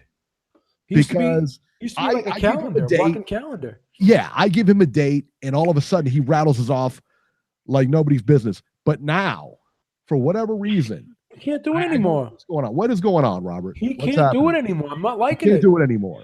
He can't do it anymore. Seriously, Better find something else to do, buddy. And that's Pearl Harbor Day, by the way. Pearl Harbor. Don't try to change the subject. Yeah, he's trying to divert. Ask you the holiday schedule for this year. They should be telling us what freaking it's Boxing Day in Canada. We don't want to hear that. Boxing Day in Canada. He used to be able to rattle them off, and now he's losing. But I will tell you, it's a young man's game, Robert. It's a young man's game. I know. All right, December 7th at Mexico City on Robert's favorite station, Telemundo. And the only thing Robert likes about this fight is it takes place across the border. Antonio Moran versus Edson Ramirez, 10 rounds lightweights. Also, 2 on December 7th from Las Vegas on Mayweather Promotions Facebook. So you can watch this on Facebook. Ladarius Miller versus Ricardo Garcia, 10 rounds lightweights. Boy, he knows how to promote his guys, doesn't he? Nice. He's doing a great job over there, Mayweather Promotions. Put him on Twitter. Yeah. Oh, my goodness. Could you imagine being a new fighter and signing with him? Oh, my God. What a nightmare. But you that know would what's be. impressive, though, Eric? He's actually the promoter for the Pacquiao-Broner fight. Yeah, that's real impressive. You know, Al Heyman, you know, has Manny Pacquiao, and he just put his name on it. So I don't know if that's real impressive. I have to say that I am impressed with Mayweather Promotions, you know, with that fight, and they actually they're doing what I suggested. Start working with Heyman. Utilize the Heyman fighters. Yeah, I agree. Right? I agree. All right, December 8th, which is a Saturday, from New York on ESPN. Vasil Lomachenko versus Jose Pedraza, 12 rounds for the WBA and WBO lightweight unification. Isaac Dogpo on the undercard versus Emmanuel Navarrete, 12 rounds for Dogbo's WBO junior featherweight title. Also on the undercard, Teofimo Lopez versus Mason Menard, 10 rounds lightweights. That same Saturday on DAZN, Kell Brook versus Michael Zafara, 12 rounds for the WBA. It's a WBA junior middleweight eliminator. All right. Wow. Josh Kelly on that undercard. This is the one I want to see. Josh Kelly versus David Avanesian, 10 rounds welterweights. That's going to be a good fight. And that is the one on that card I want to see.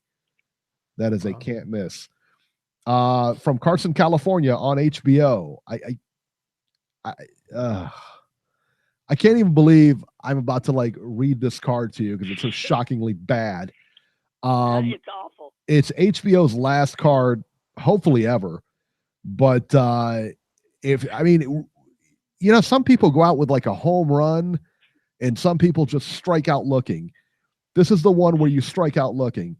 From Carson, California on HBO, Cecilia Breakhouse versus Alexandra Magziak Lopez. 10 rounds for Breakhouse, or is it Breakhouse or Break? Who cares? I've heard it pronounced both ways, to be fair. Who cares?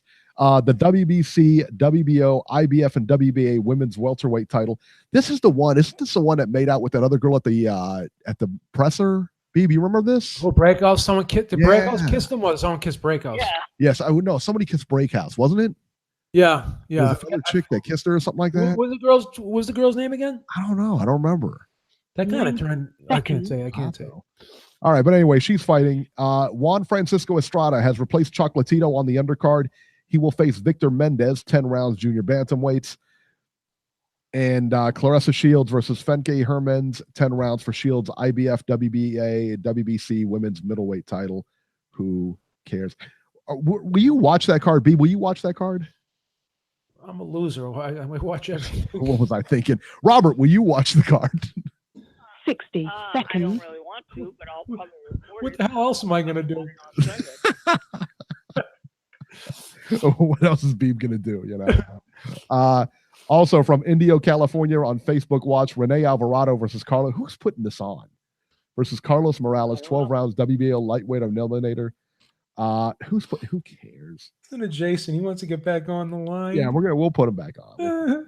So he can ramble for 2 seconds and I'll cut him off.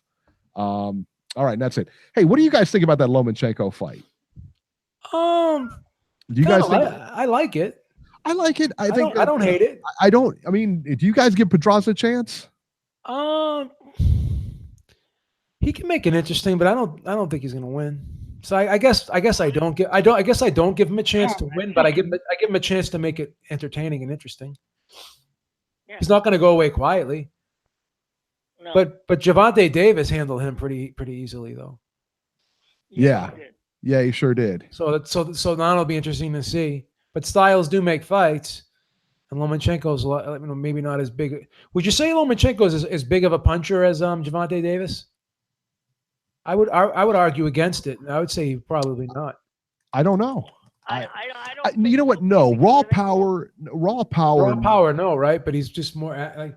So it's going to be interesting to see how Pedraza matches up with this style, and we can use a measuring stick with Pedraza. As you know, I know it's combat math. Combat math doesn't always work, but we could still use a measuring stick on you know how Lomachenko does, as opposed to what Gervonta Davis did against Pedraza. So yeah, I think that'll be the thing, is that we'll be able to see that's the key there, is that we'll be able to see where he stacks up on this. You know, I mean, we have a common opponent now. Yeah. I agree. There you go. What about you, Robert? What do you think? I think Lomachenko is the better boxer overall. And I don't think he's got the power that Davis has, but it's going to be interesting to see, because Davis got rid of him pretty convincingly. So it'll be interesting to see what tactics Lomachenko uses in the ring, and how Pedraza deals with what he does. Keep one thing in mind: that fight's going to be directly after the Heisman Trophy ceremony. Last year, ESPN put one of Lomachenko's that's right, up against this. And remember, the ceremony drug out forever. Yeah, I remember that. I do remember that. Yeah. If you that kind of sucked. PR set it accordingly, because you don't want to miss the card otherwise. Yeah, that thing just drug on and drug on. Who's going to win that Heisman, by the way? I think it'll be the quarterback from Alabama, but the quarterback from Oklahoma is going to give him a run for his money. They're going to be the top two candidates. Yeah, I would say. Well, that guy's hurt now. I don't know if he'll play. Nick Saban came out today and said he'll be able to play when they play on the 29th. So we'll see. There it is. Saddam Hussein has spoken. All right. Yeah. Let's go to the news and rumors now. And what would a 200th show be without our train wreck of the week? Elena, are you ready? What do you think about being on the 200th show? You don't really say much. You only say, the chugga line, and because that's kind of what you're here for. But let's be honest. What do you think about being on our 200th show? Here, talking. Say congratulations for our 200th show, Elena. Happy 200th. Yeah. All right. Okay. Let's do the train wreck, hon. Chugga chugga chugga chugga choo choo. Oh wow! Is that beautiful or what? Beautiful. There we go. Like angels. Unbelievable. Like angels coming down from heaven. It is. It really is. Insane. All right. Train wreck of the week. Jermaine Taylor, your boy, Robert, your boy. You have to answer for him now. He ain't my boy. You got to answer for him now. You got to answer for him. Your boy, Jermaine Taylor, was arrested for the second time in a month. It's being reported that Taylor owes $54,000. 54. That's insanity. $1,000 in child support, and won't be released unless he pays 5 dimes. Gangster talk for $5,000. Not happy with that. No. Unreal. Think about that for a second. This was the guy on top of the world. I mean, if this guy doesn't have CTE, I don't know who does. Am I wrong about that? No. No, you're not wrong. Yeah, no, we talked about that before, Eric. He's a train wreck in real life. I mean, he's got so many problems, but unfortunately, I bet you nothing will be diagnosed until he's no longer with us, and because they have no cure for this disease while you're alive, if that's what he's got, and I believe that's what he has. Isn't it horrible that they can't really do much with the brain? Well, can't they? I don't know. I mean, can they? They can't give him any medicine or whatever to control this or anything? Apparently not. That's why they have that institute in Boston that collects people's brains after they die, because they're the ones that do the research on this stuff. Yeah, well, it's in Beantown, so they're not doing a good job. You know that. Well, Eric, please. Have to take care of that. We have the best medical facilities in the world. People come from other countries to Mass General Hospital. Please. Other countries, huh? I'm telling you, we have the best schools, the best colleges, and the best medical care that money can buy here in Beantown. Daughter to Stanford, right? Boston's my hometown.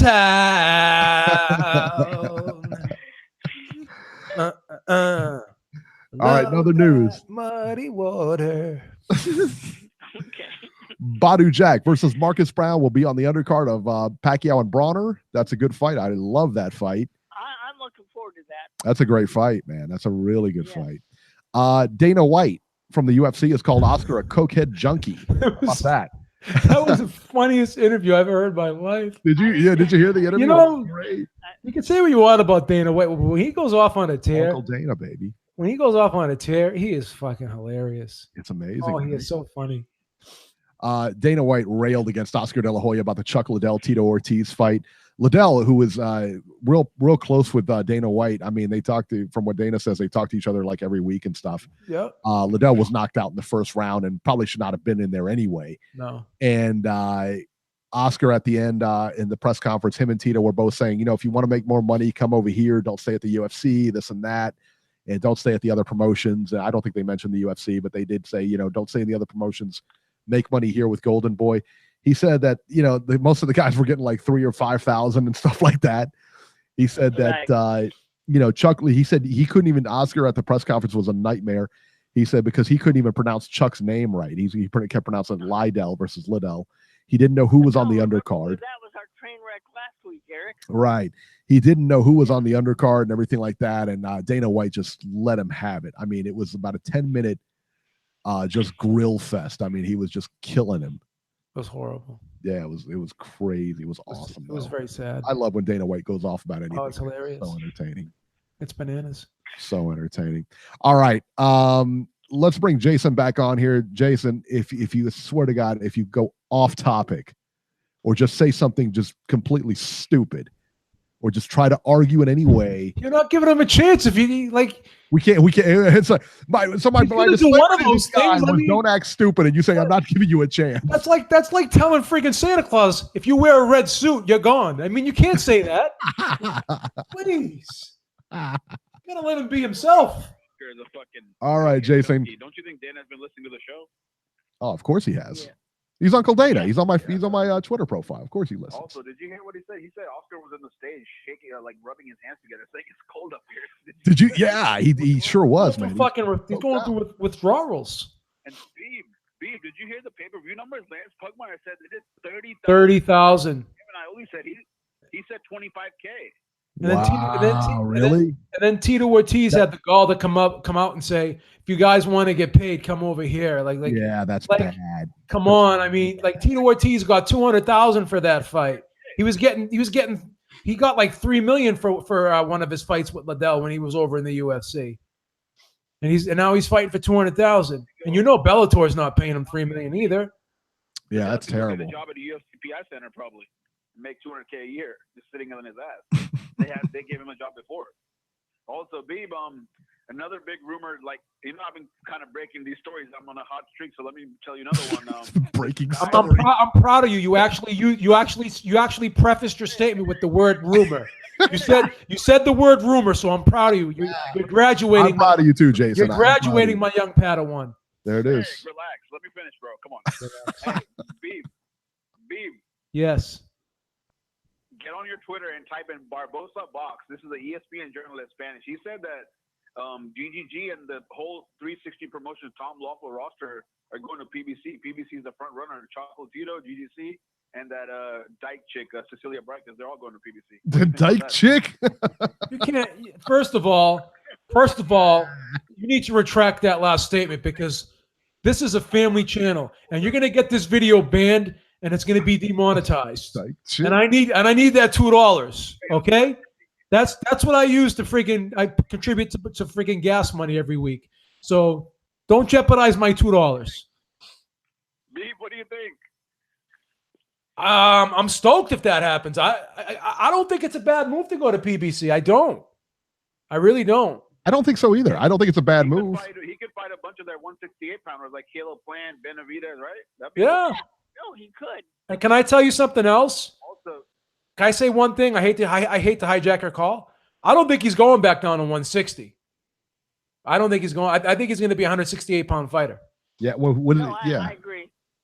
That's what I see happen. I could be wrong, but I don't see him going back down. So for him going to PBC and go, fighting those like you said, those 168-pound fighters, That's a good move. I'm not against it. Yeah. No. That being said, though, what did you think about the? that being said, here, let me jump in here real quick. That being said, hey, Beeb, hang on, Jason, hang on. That being said, though, Beeb, if he does go to PBC, shut up. If he does go to PBC, what is he going to? I mean, he loses his biggest fight ever. He loses that rematch. Well, Canelo. You know what I mean? Yeah, he does. Don't you think? I mean, what's going to happen? They're going to fight in Vegas. I was tired of the second fight, yeah. But I mean, he'll make a bunch of money for it. You know what I mean? Well, you have to understand too that the second fight did worse than the first fight, so maybe they're seeing a trend. I don't know. I could be Not by wrong. much, though. I don't believe. No, not by much. I don't know. But you would have thought it would have surpassed it though, because of all the hype that was around it. Be on Fox, right? Say again.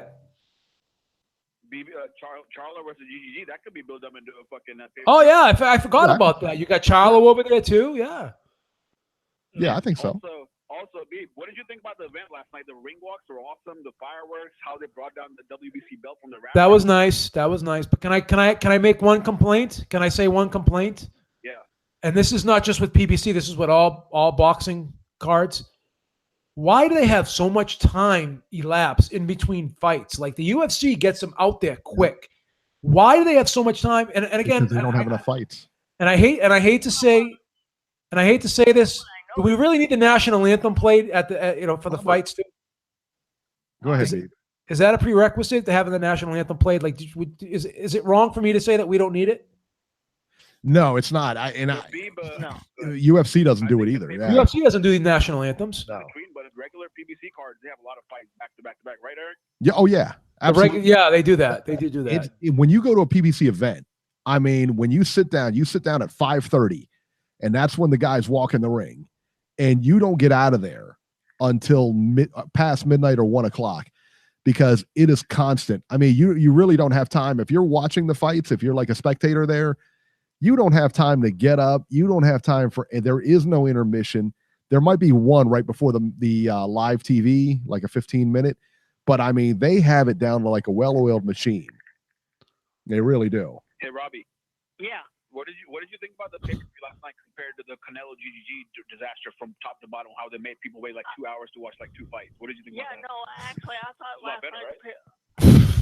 last night's pay-per-view was better run, but I do agree with Eric. He's like a puppy. You have to keep patting him. After the first fight, they showed where both Fury and Wilder were walking the red carpet.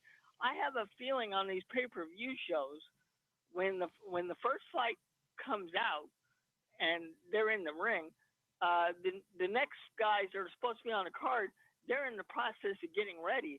I think I would have the fighters already hand wrapped and everything else and have them ready to go for when the fight ends. You can immediately start the next fight. I think that's why we get delays on these pay-per-views. Also, Ellie Segback said after the Wilder Fury fight, they had a couple more swing bouts in the arena when people started leaving. So I didn't know that. They always do. They always do. They usually do that. That's nothing. Yeah. That's nothing new. They always do that. Yeah. It's not breaking news. I was surprised they got 18,000 people because they pushed that fight a lot. Like a lot. Listen, I was rooting. Whether you want to believe it or not, I was rooting very hard for this pay-per-view. Whether you want to believe it or not. Yeah. I was too. Yeah, I was too. Yeah, I was rooting very hard for this pay-per-view. I do like Deontay Wilder a lot. I do. Friend of the show. I think he's a really nice guy. I like him. I don't know him personally, but I get a sense that he's a really nice guy. Yeah.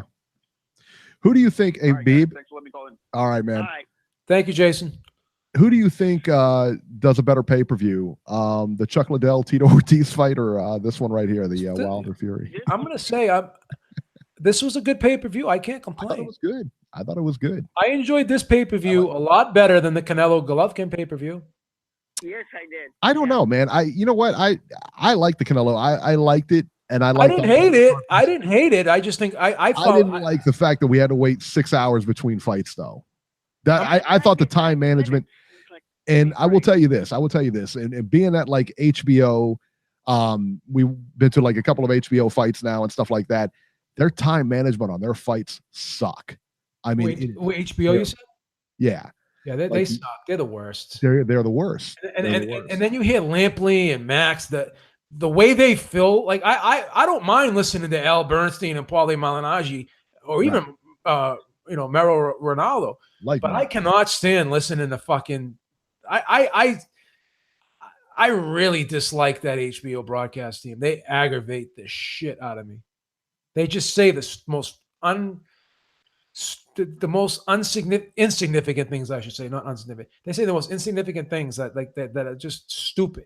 Yeah, I would agree. Did you know when so and so was 12, he used to play handball? I don't give a fuck. You know? They just go off on these tangents, and it's like, oh. All right. Well, that'll do it for this edition of Ringside Reporter. But before I sign off, let me ask Beeb, what are your thoughts on our 200 show, man? You've been with us for most of them. I've been with you guys for 151. I wish I could have been with you the whole 200. And I just want to thank you and Robbie, because I know you guys had this show before I came aboard. And I just want to thank you from the bottom of my heart for actually letting me be part of this show, because this show I enjoy. I look forward to doing this show every week. And it's almost like a job, but it's not like a job. Like it's a job in the sense that I make sure I'm here every week. So I have responsibility, and I prioritize this show every Sunday, no matter what's going on. If I'm at a family event or whatever, I say, hey, you know what? I gotta get home at 6 so I can do the show, so I can set up and everything. So I'm very happy. This show is like a major stress relief for me. It's something that I look forward to, and I really enjoy interacting with people in the chat and people that call in, people all over the world, people all over the United States, people that I normally wouldn't talk to because of geographical reasons. But I'm just happy, and I'm proud to be part of this show, and I really enjoy doing it, and I'm thankful for the opportunity that you guys gave me to be able to be on this show. I sincerely mean that from the bottom of my heart. So we appreciate you being on, man, for sure. Robert, what are your thoughts on our 200th? You know, I was very thankful when Eric called me, because Eric, he decided after listening to other shows that we were a part of, that hey, I want to do my own show. And he called me and he says, hey, would you like to do a show together? And I'm like, yeah. And I'm really thankful that this has been as successful as it has been. It's been wonderful. I mean, I enjoy doing this show compared to other shows I've done in the past.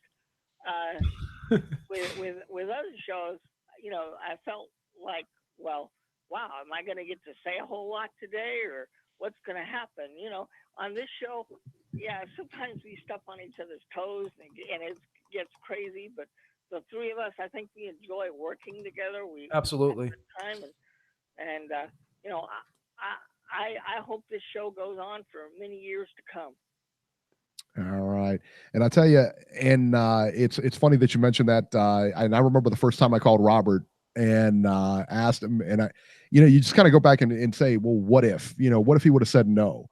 I mean, does the show really does it actually the show materialize? I don't know.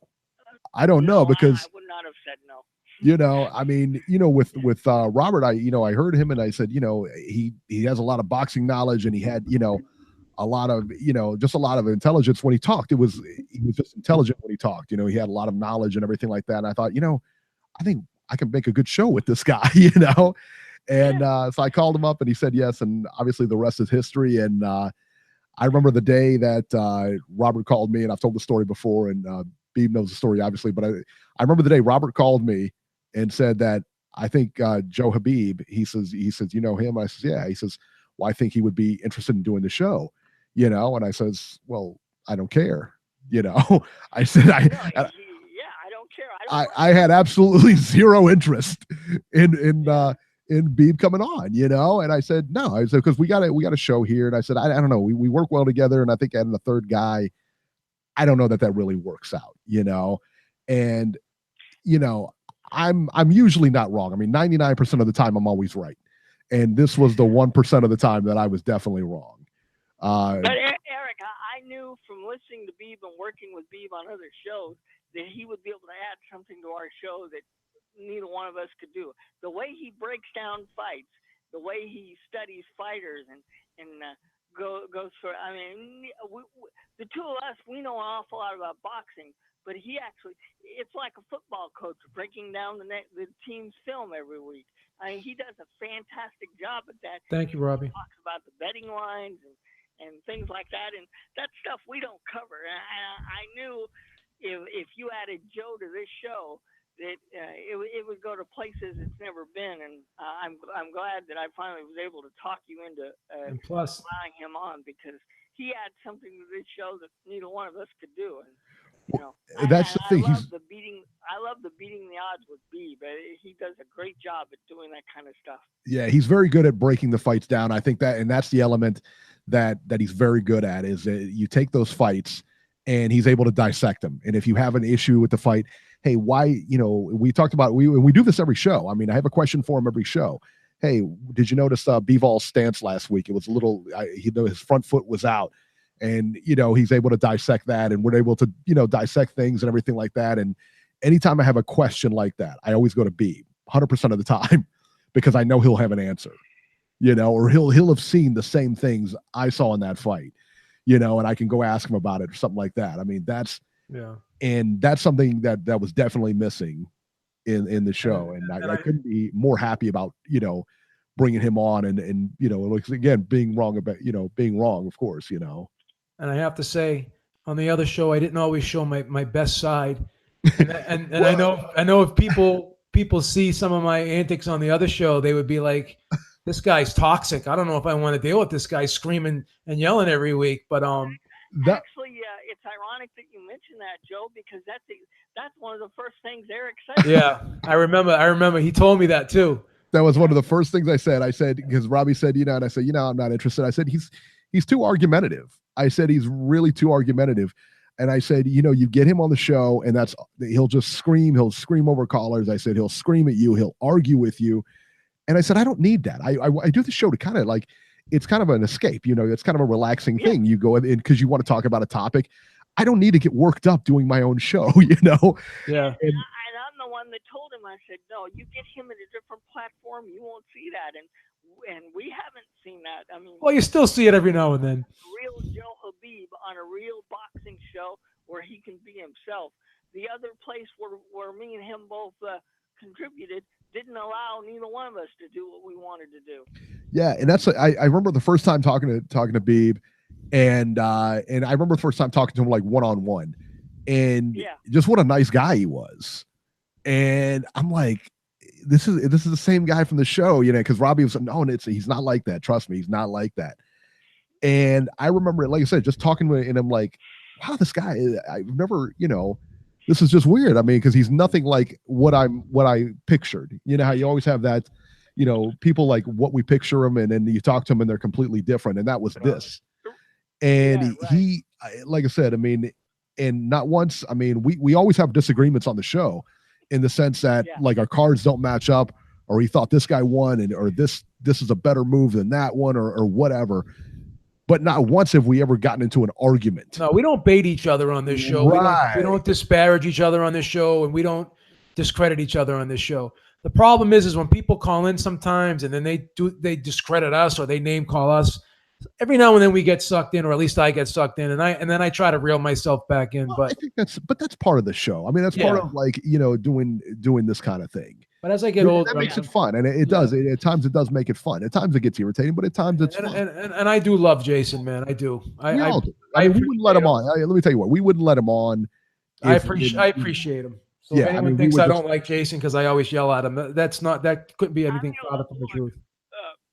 We give people like Jason a bad time because we know what they're going to say when they call up. Right. But without them, this show would be boring. I mean, yeah, we'd cover the news, we'd give our opinions, but without the callers, this show wouldn't be what it is. So we couldn't do it without them, you know?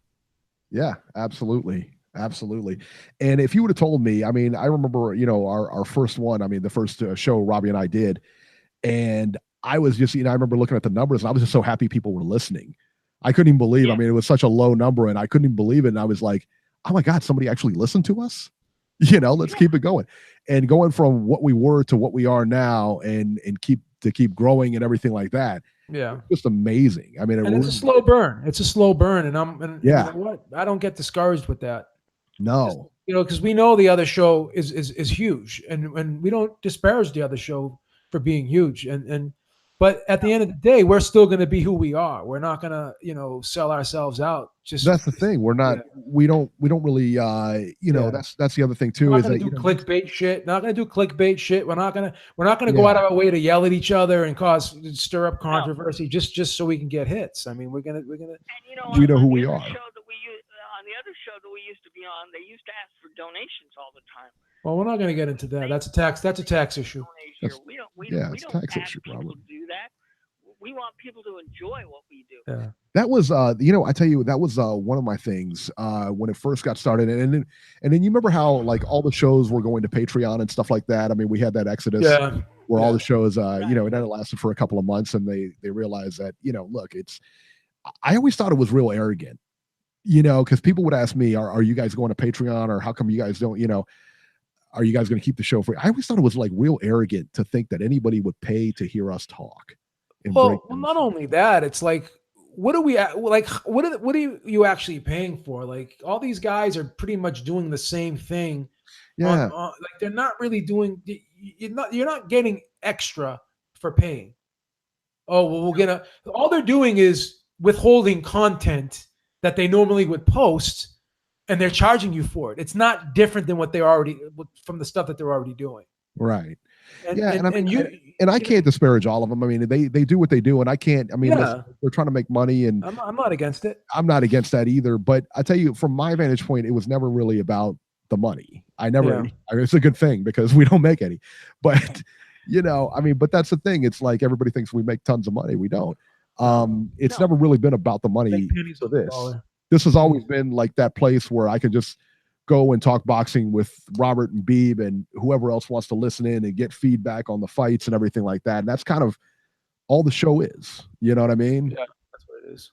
So I mean, we're three guys that love and we love and appreciate the sport of boxing, and we try to provide you with the best news, the best breakdown of fights, and give you a platform to actually, in the chat room, make your comments, to call in and make your comments.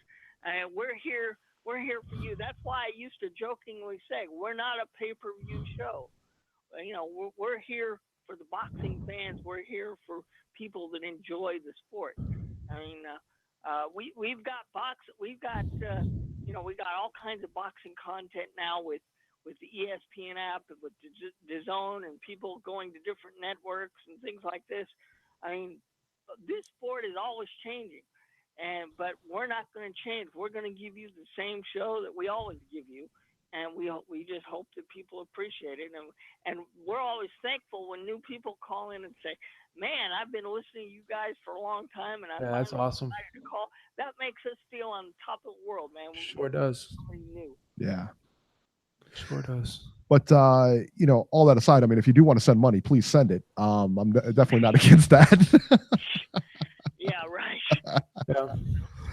All right, guys, that'll do it for this 200th edition of Ringside Reporter. As always, you can catch Robert on Twitter at Ringside Robert, or you can call Ringside Robbie's Corner at the new number 773-572-7781 and leave him a message. You can catch Joe Habib on Twitter at jhabib1 and find his YouTube channel at beatingtheoddswithbeeb.com. I'm at Ringside73 on Twitter, and we will see you next week. Thank you, guys. Have a great night, baby. Thank you, guys. Thank you, everyone.